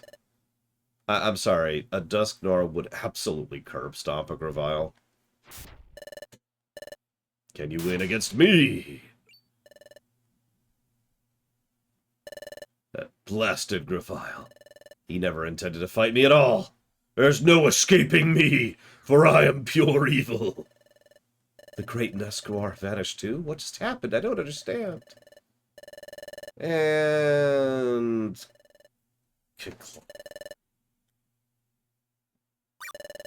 oh, golly, they're down. Are you alright? They're badly hurt. All they did was crush a boss fight. They're just too injured. It just took too much out of us to stomp Gravile. Okay, whatever.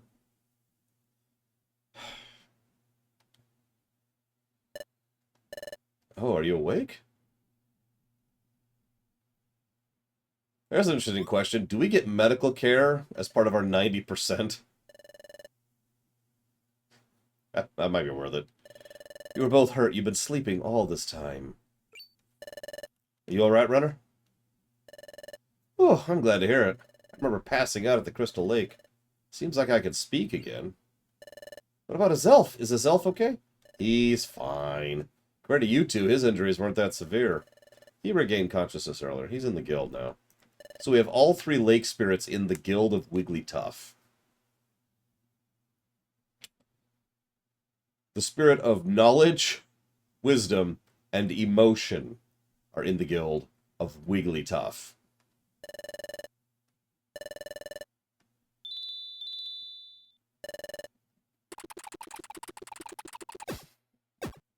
You know, that's probably true, Lex, but honestly, that could be a plot by itself. Like, they're so consumed by the horrific toxicity of the cult that it just kind of spreads the despair wave across the planet. And it's like the 3rd game in a row that there's a despair wave in, so whatever. Or not in a row, but you know, the 3rd game we've played inside of a month that's had a despair wave in it. Anyways, if anything would have happened to you all, I'd... You guys are getting so emotional. It's okay, we almost died. There's something I need to share with everyone. What would that be? Well, you see... What? What did you say? The great Dusk Noir and Grovile may have known each other from before all of this? Yes, it sounded that way when they were getting ready to fight. Well then, what became of Dusk Noir? Well, Grovile escaped. I think he went off in pursuit. The emergency siren. You have an emergency siren? It's an alert from Magnemite. It's an emergency call set up by Magnazone. Deputy Magnemite, please shout your message down the sentry post. Can you hear me?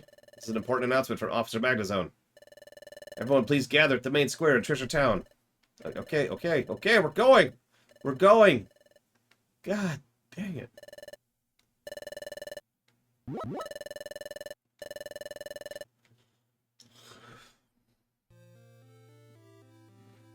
Dusk Noir's horrifically evil secret of being the true villain of the entire game. Everyone, I wish to create a new guild. A prosperous guild. A powerful guild. We will raid and pillage all the other guilds until all that is theirs becomes ours. I mean, I'd still take him over Wigglytuff. Thank you, Mike. Always. I'll put that towards Command and Conquer 3.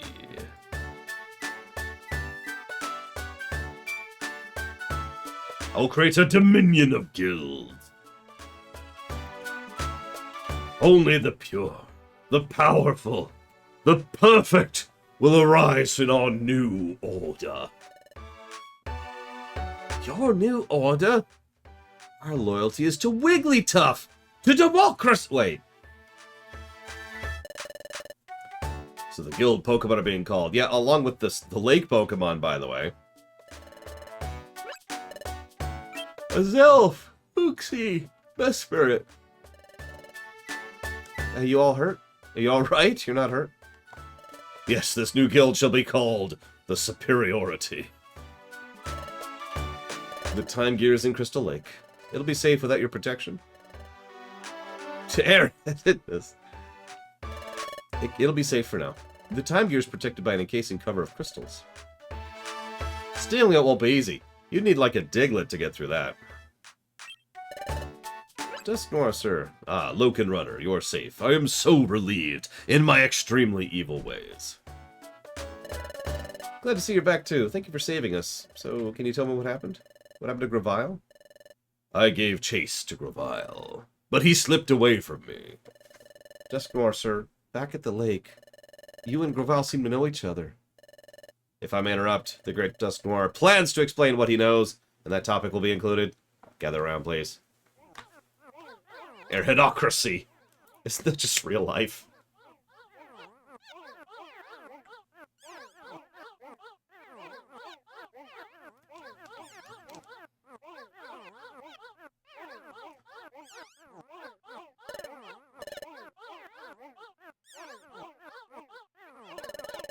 Everyone is here.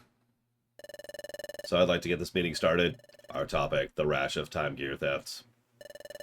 Several time gears have been stolen by the Pokemon Grovile. In regions where a time gear has been stolen, flow of time has come to a standstill. This is a serious problem, as I am sure you can guess. That's probably true, Lord Erebon. Failed to steal a time gear. This one was protected. Yay. Isn't that something? And the hero who protected it was the mighty Azelf. And the hero who saved Azelf and chased off Grovile was the great Dusk Noir. Those 3 people over there who actually fought the boss and defeated it, they don't get any credit whatsoever. Screw them.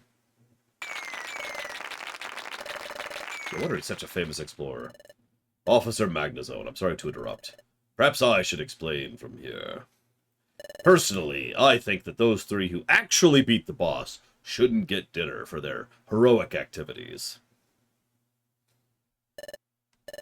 While we should be happy we protected the time gear this time, the fact is Grovile remains at large.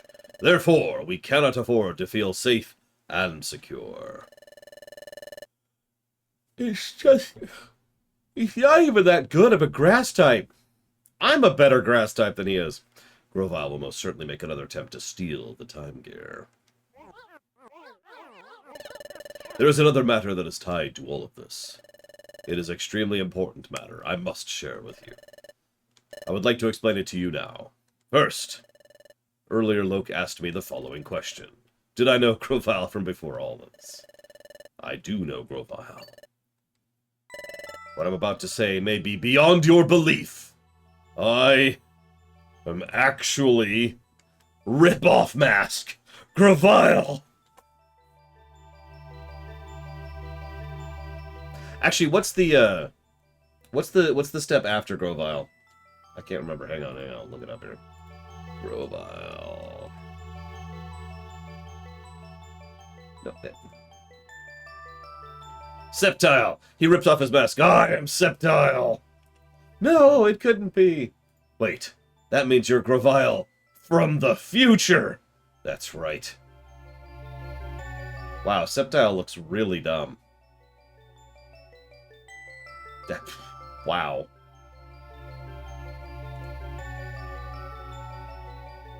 Which gen was this? Oh, this is 3.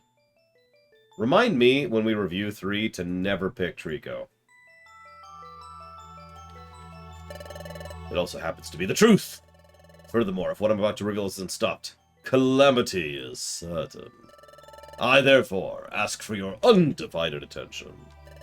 First, Grovile is a Pokemon that came here from the future. What? There's time travel in a game centered around time gears? That can't possibly be. I think he means from a place where things are yet to happen. But is something like that possible? A Pokemon? Coming from the future? The world of the future, he will be a notorious criminal. Ah, hey, Lataria. Let's see, you asked a question. You said, which gaming companies would you say are the poster boys for good storytelling nowadays? You mentioned Larian Studios. Other than Larian?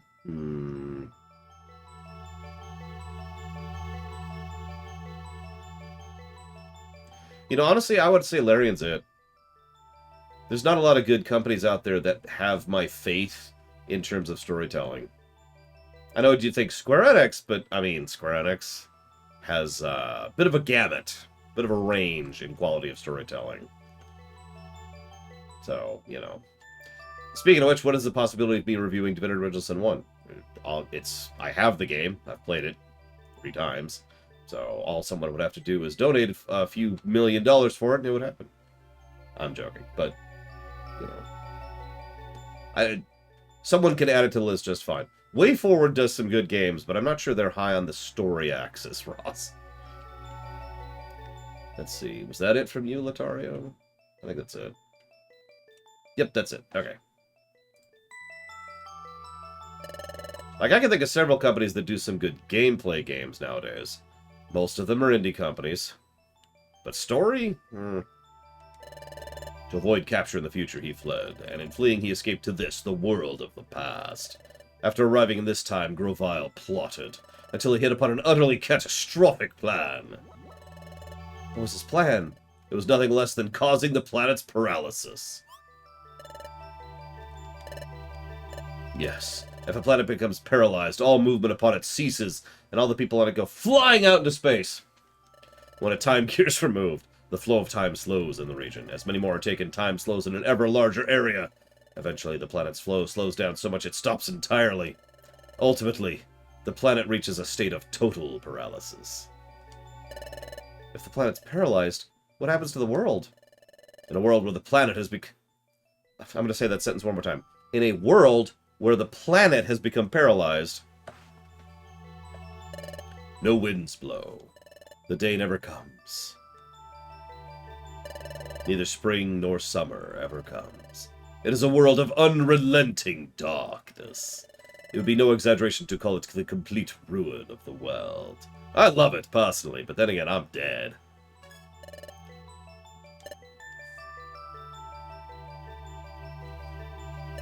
Is that what happens if the time gears are taken? The way time has been going out of control lately. That, too, is caused by the theft of the time gears. If they continue to be stolen, the world will end in ruin. This is bad. We gotta do something. I got a question. There's something I don't understand. Yes, what is it? I understand we got a big problem on our hands, but what I don't understand, it's about you. Why do you know so much? I know the great Dusk Noir is knowledgeable and wise. And sure, I really respect you and all. But how would you know the future, no matter how knowledgeable you are? That's true. There's no possible way he can know the future. So why should I know those things? Because I, too, am from the future. Hang on.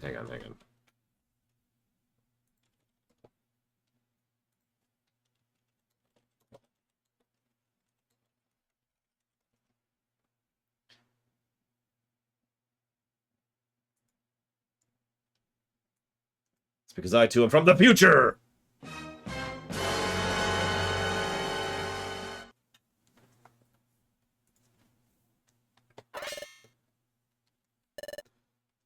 Dusknoir is another Pokemon from the future? By gosh and golly, this is all so complicated, it's making my head spin. Yep. My objective is to capture Grovyle. It is for that reason I came from the future. I needed to know as much as possible to ensure the capture of Grovyle. I therefore studied everything I could about this world while in the future.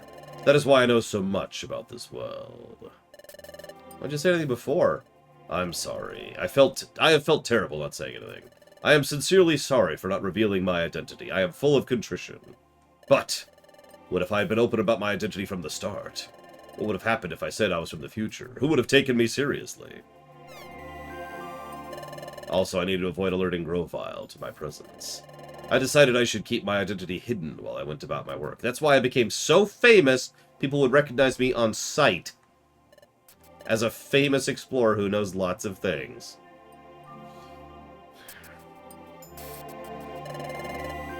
Keeping silent about my identity. I sincerely apologize. Oh no, please don't... Chatot, please stop simping for Dusknoir. You can't blame yourself. You had no choice. I concur, Dusknoir has done nothing wrong. We should focus our anger on Grovyle, who is truly the villain. Dusknoir is our one true ally. We must somehow capture him. Yeah, we're in deep trouble if we let Grovyle go on.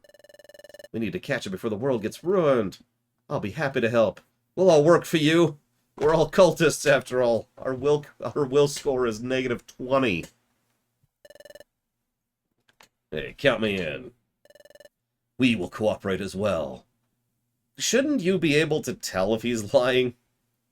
Like, you'd think the 3 Lake Trio governing the mind.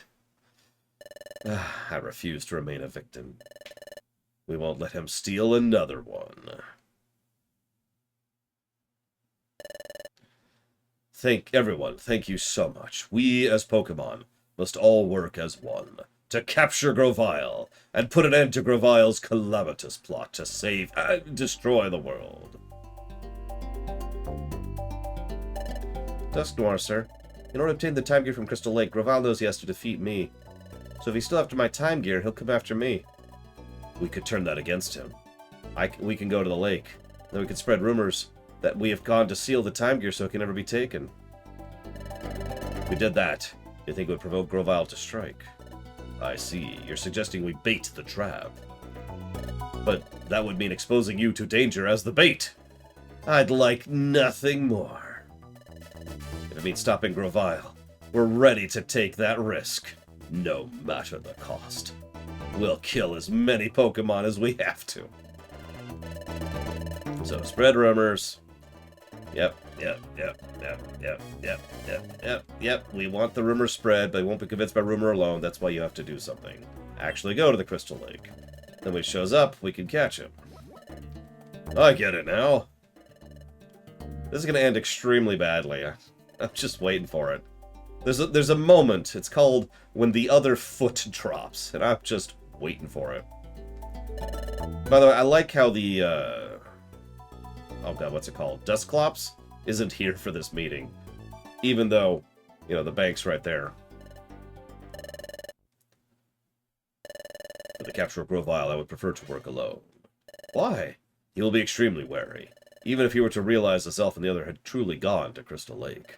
He will be cautious in the extreme. So if we were to lay a massive ambush for him at Crystal Lake, he will undoubtedly notice the unusual number of Pokemon in the area. He will not be lured out by Azelf and the others that way, so I must apologize. Are you Canadian? I'm terribly sorry. I hope to capture without losing. Please forgive my selfishness.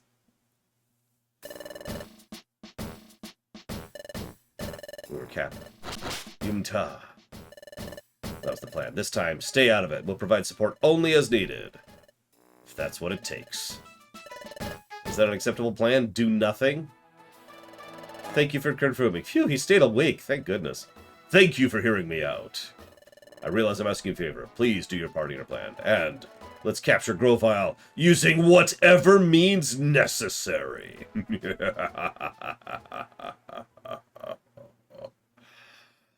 Do I plan to review the rest of Tor this year, is what Latario just asked. The answer is, I don't know yet.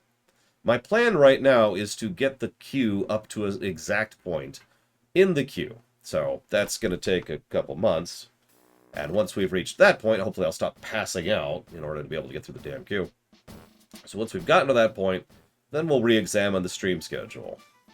But right now, the only goal is to get through the damn queue, which has been the goal for about 2 years now, and it's about bloody time to get it over with.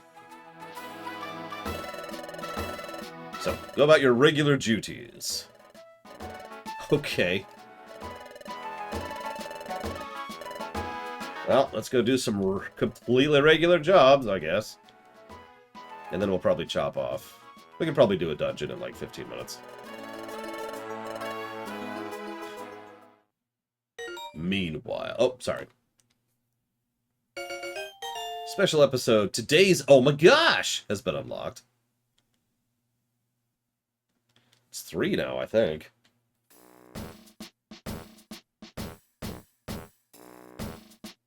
Yeah, we'll be fine as long as there's no monster houses. Oh, still nothing now.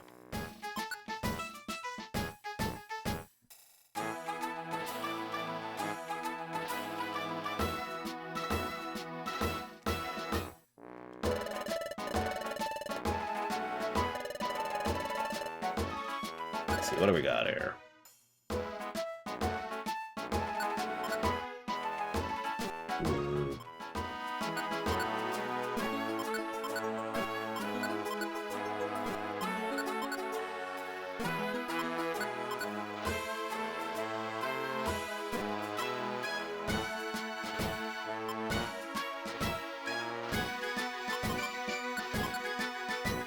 I can't help that would be the third item to buff Mr. Yellow if we wanted to get that.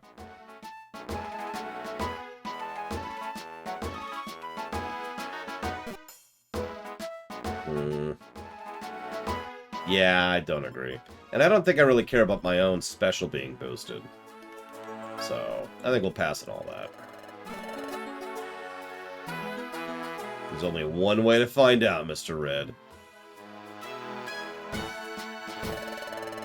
We should let the great Dusk Noir handle that horrid Grovile.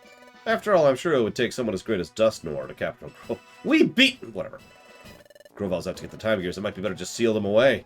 It's an option worth considering. I've heard rumors that time gears are being sealed away. Is it safe to seal away the time gears? Yeah, who needs time anyways?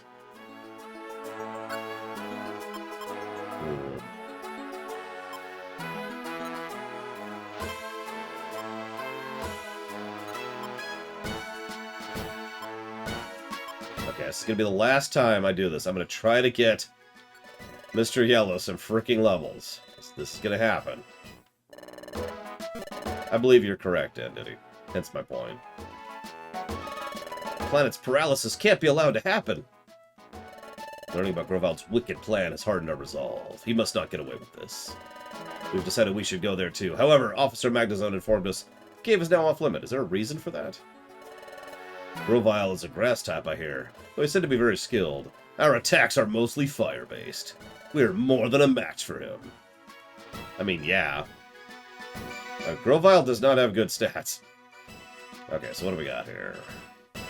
Yes, I want to do an S rank thing in the Northern Desert.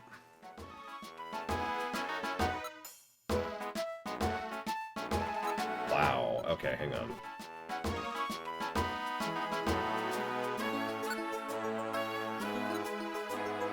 Double wow. What does star 1 mean?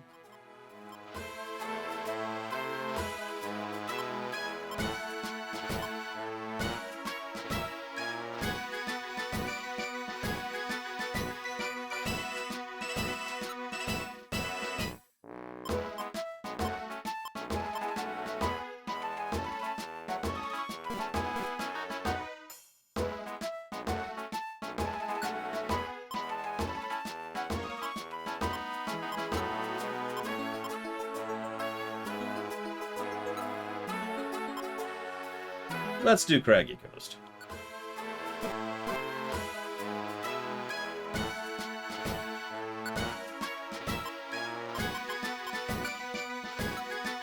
See if we can manage an A, shall we?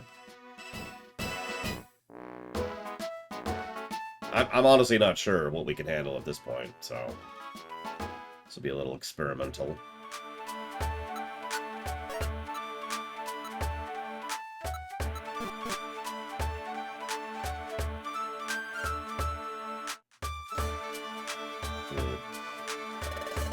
I've been spreading the rumor best I could. Yep, yep. The Great Dusk Noir and Grovile were from the future. Well, that's a stunner. He's trying to paralyze the planet by stealing time gears. What a horrible thing to do.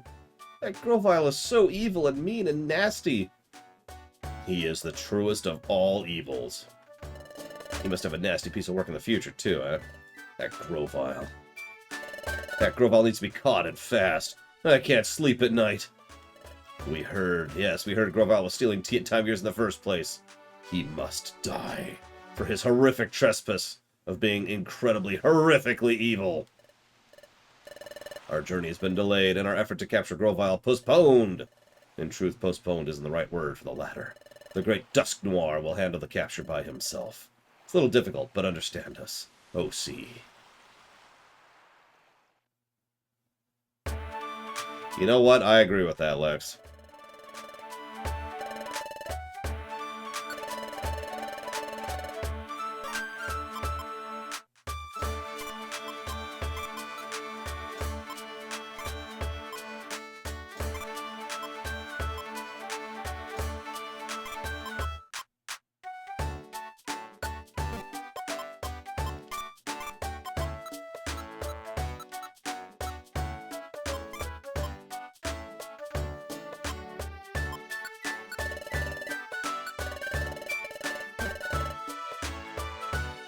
The dumbest plot point in Pokemon? I'm not gonna spoil, but the main villain's motive for speeding up things in Pokemon Shield.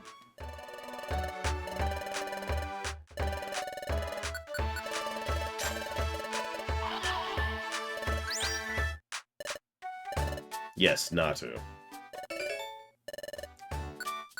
Is that something for a Tyranitar, which I could have had? Dang it.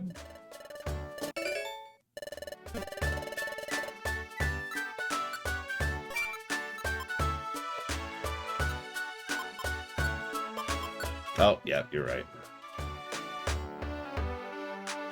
Well, that's garbage. Total garbage.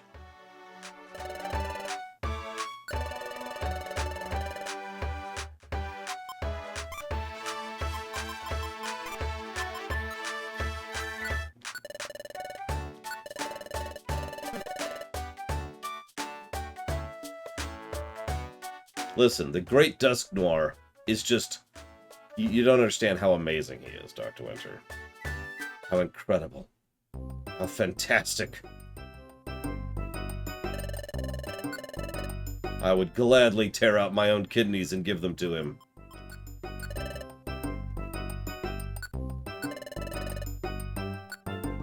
Yeah, I saw the Larvitar.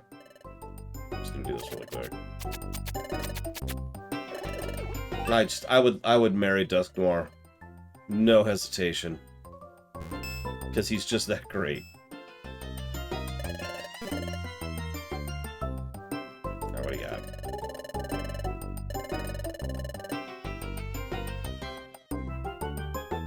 Landslide Cave, floor 11.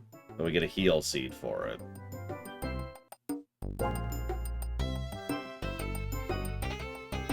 But if we get a Larvitar, that might be kind of cool. But we won't get a Larvitar, I think. How do we know? How do we know? Do we know? Don't worry, I'm going to live plenty long, Magister.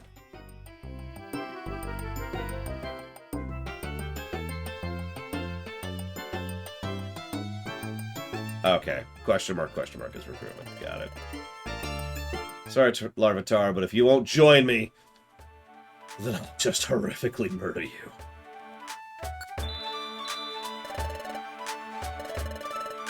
Let's make sure we got the team set up. Okay. This is your last chance, Mr. Yellow. Let's save first.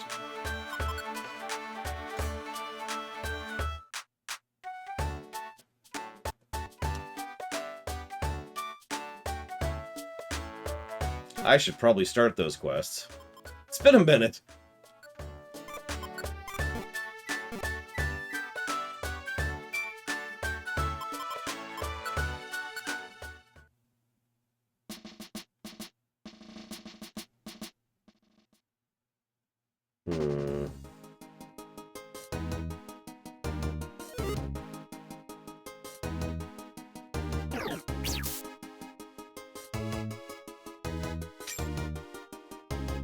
My interest is gone, Act! Destroyed by the Empire! Oh, you... You!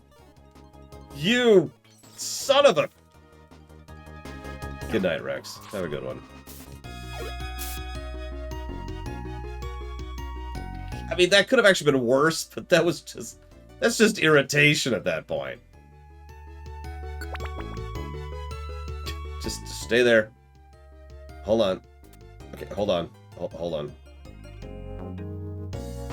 Okay, you can go.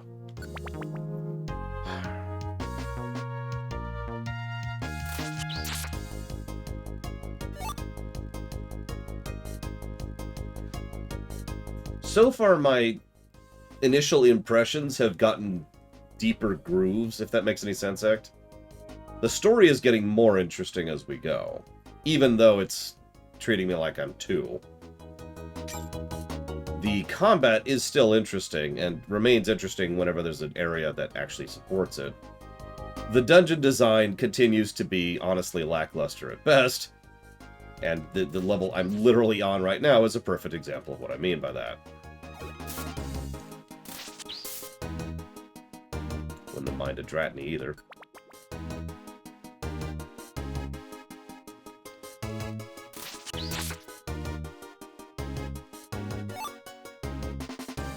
So, make of that what you will.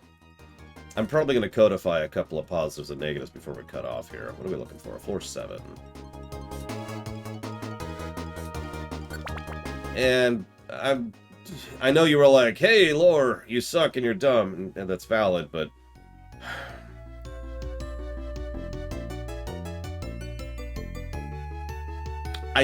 So the thing is, The dungeon design is boring, I think is the word I want to use for it. It's maybe not boring, that's the wrong word. It's disinteresting? Let me try again here. There's not much to it. There we go. Yeah, there's a lack of design. That's actually a much better way to phrase that. Which is funny, because as I mentioned earlier, the combat itself actually has a fairly large amount of design to it.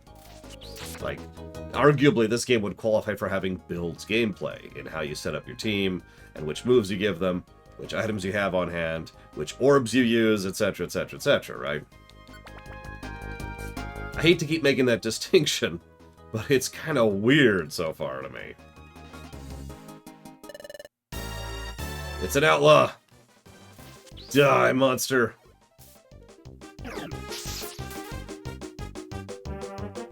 Oh, Jesus. Okay, we're okay. No, thank you. Yeah, as weird as it sounds... Okay, let me walk this back a second. Imagine for a moment, instead of the procedurally generated dungeons, there are plot dungeons and then there's random dungeons. Trial dungeons, or whatever you want to call them, right? Like, they've already kind of got that with the Zero Isle thing and the thing with Marowak in town, right? Those are procedurally generated. Those are grind fests. You go in there, you get random Pokemon, you get items, blah, blah, blah, blah, blah, right? That's where you go grind. But then imagine if there was actually a manually crafted dungeon with its own little gimmicks and its own little design to it and its own little enemies you go through. And of course, larger arenas to take advantage of the combat system. And those are the plot dungeons. And they don't need to be 10 floors deep if you're doing manual crafting. You could just make the dungeon itself more engaging and more interesting and more add more depth to it, essentially. Make it denser. And so you could have like a 1 or 2 or 3 floor dungeon and, okay, boss time, and so forth and so on. So, food for thought. Now, I don't know what the series has done after this, because obviously there's at least 2 games after this, not counting remakes that I know of. But I'm just spitballing here.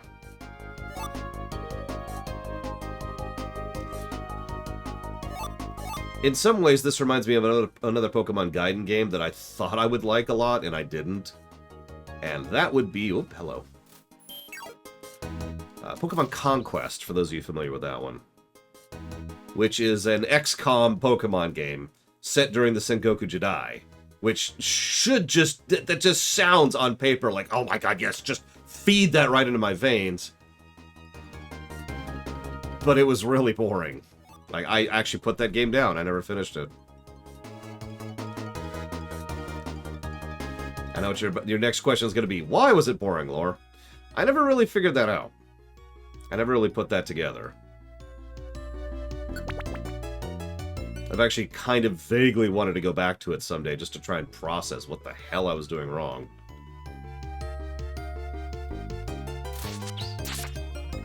It also could be one of those situations where the early game is boring and the late game gets much more interesting. Honestly, I could think of several tactical RPGs, you know, grid-based, turn-based RPGs that have the same problem, because you have so little in the early game that it's just kind of dull. It's not until you actually really get a full retinue of different classes and items, abilities, and all that fun stuff that actually, you know, it's fun. So, it could be something simple like that. No, I don't want to leave the dungeon. I want that gummy that's right over there that I should have picked up first. There, okay, now we can go.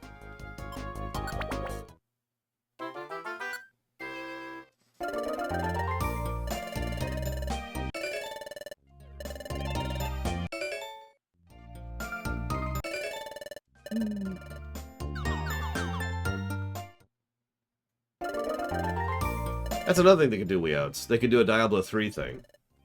For those of you not aware, Diablo 3 is much more manually crafted than, say, Diablo 2. But there's still a lot of randomness in how the pieces connect to each other. So, and I personally actually prefer Diablo 3's method over Diablo 2. Just my opinion. You still awake? I have to admit, today was full of surprises. The great Dusk Noir talking about coming from the future. That was mind-boggling. He pursued Grovile from the future to our world, came to apprehend that wicked Grovile, and take him back to the future. That's why the job of capturing Grovile is his responsibility. We must trust Dusk Noir. I would like to capture Grovile ourselves, but I'm not up to the task yet. We don't have any choice but to depend on the great, amazing, fantastic, awesome Dusk Noir. I need a thesaurus. That's worrisome, Lord Aramont. Hang on, let's pull up a thesaurus. Here we go. The wonderful, outstanding, fine, terrific, huge, large, excellent, fantastic, superb, splendid, grand, good, tremendous, enormous, nice, marvelous, super, marvelous. Why is marvelous here twice? Oh, it's spelled differently. Vast, awesome, magnificent, smashing, first rate. Dusk Noir.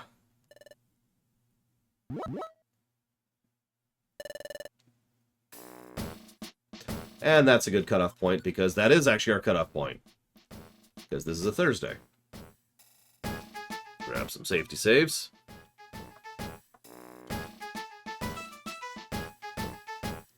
Put this here. Let's go ahead and look at our notes really quick here, shall we? Let's pause that song. Let's look at our notes. Okay, what do we got here? What do we got? Boop, boop, boop. Boop. Alright. I think the background world building deserves at least one positive at this point. If it keeps going, I think it'll blossom out into more.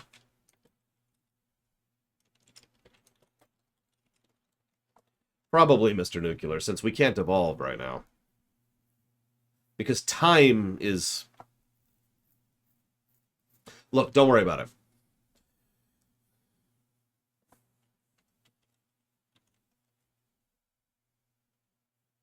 Let's actually do this.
I'm just really good, yeah. I'm just flexing. Yeah, let me just keep that. Okay. Oh,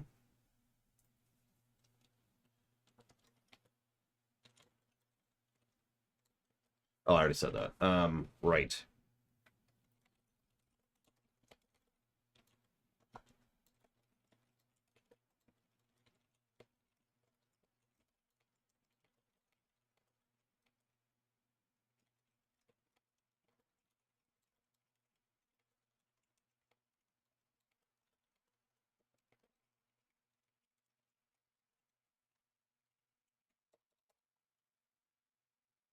Listen, if you want me to give negatives, I can make this happen.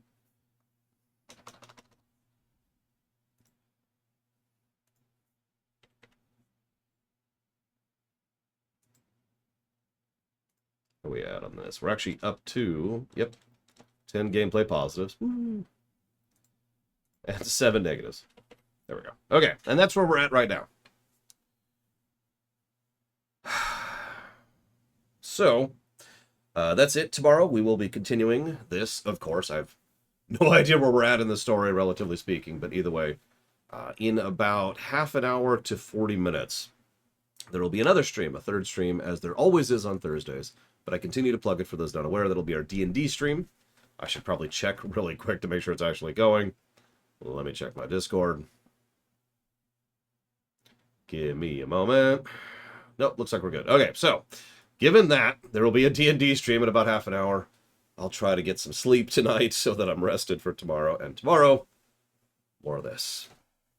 More, and then flashback. So, we're having D&D in about 30 minutes, and immediately after that, we're going to go ahead and start this game up again tomorrow, 9 a.m. Eastern Standard Time. So, hang on.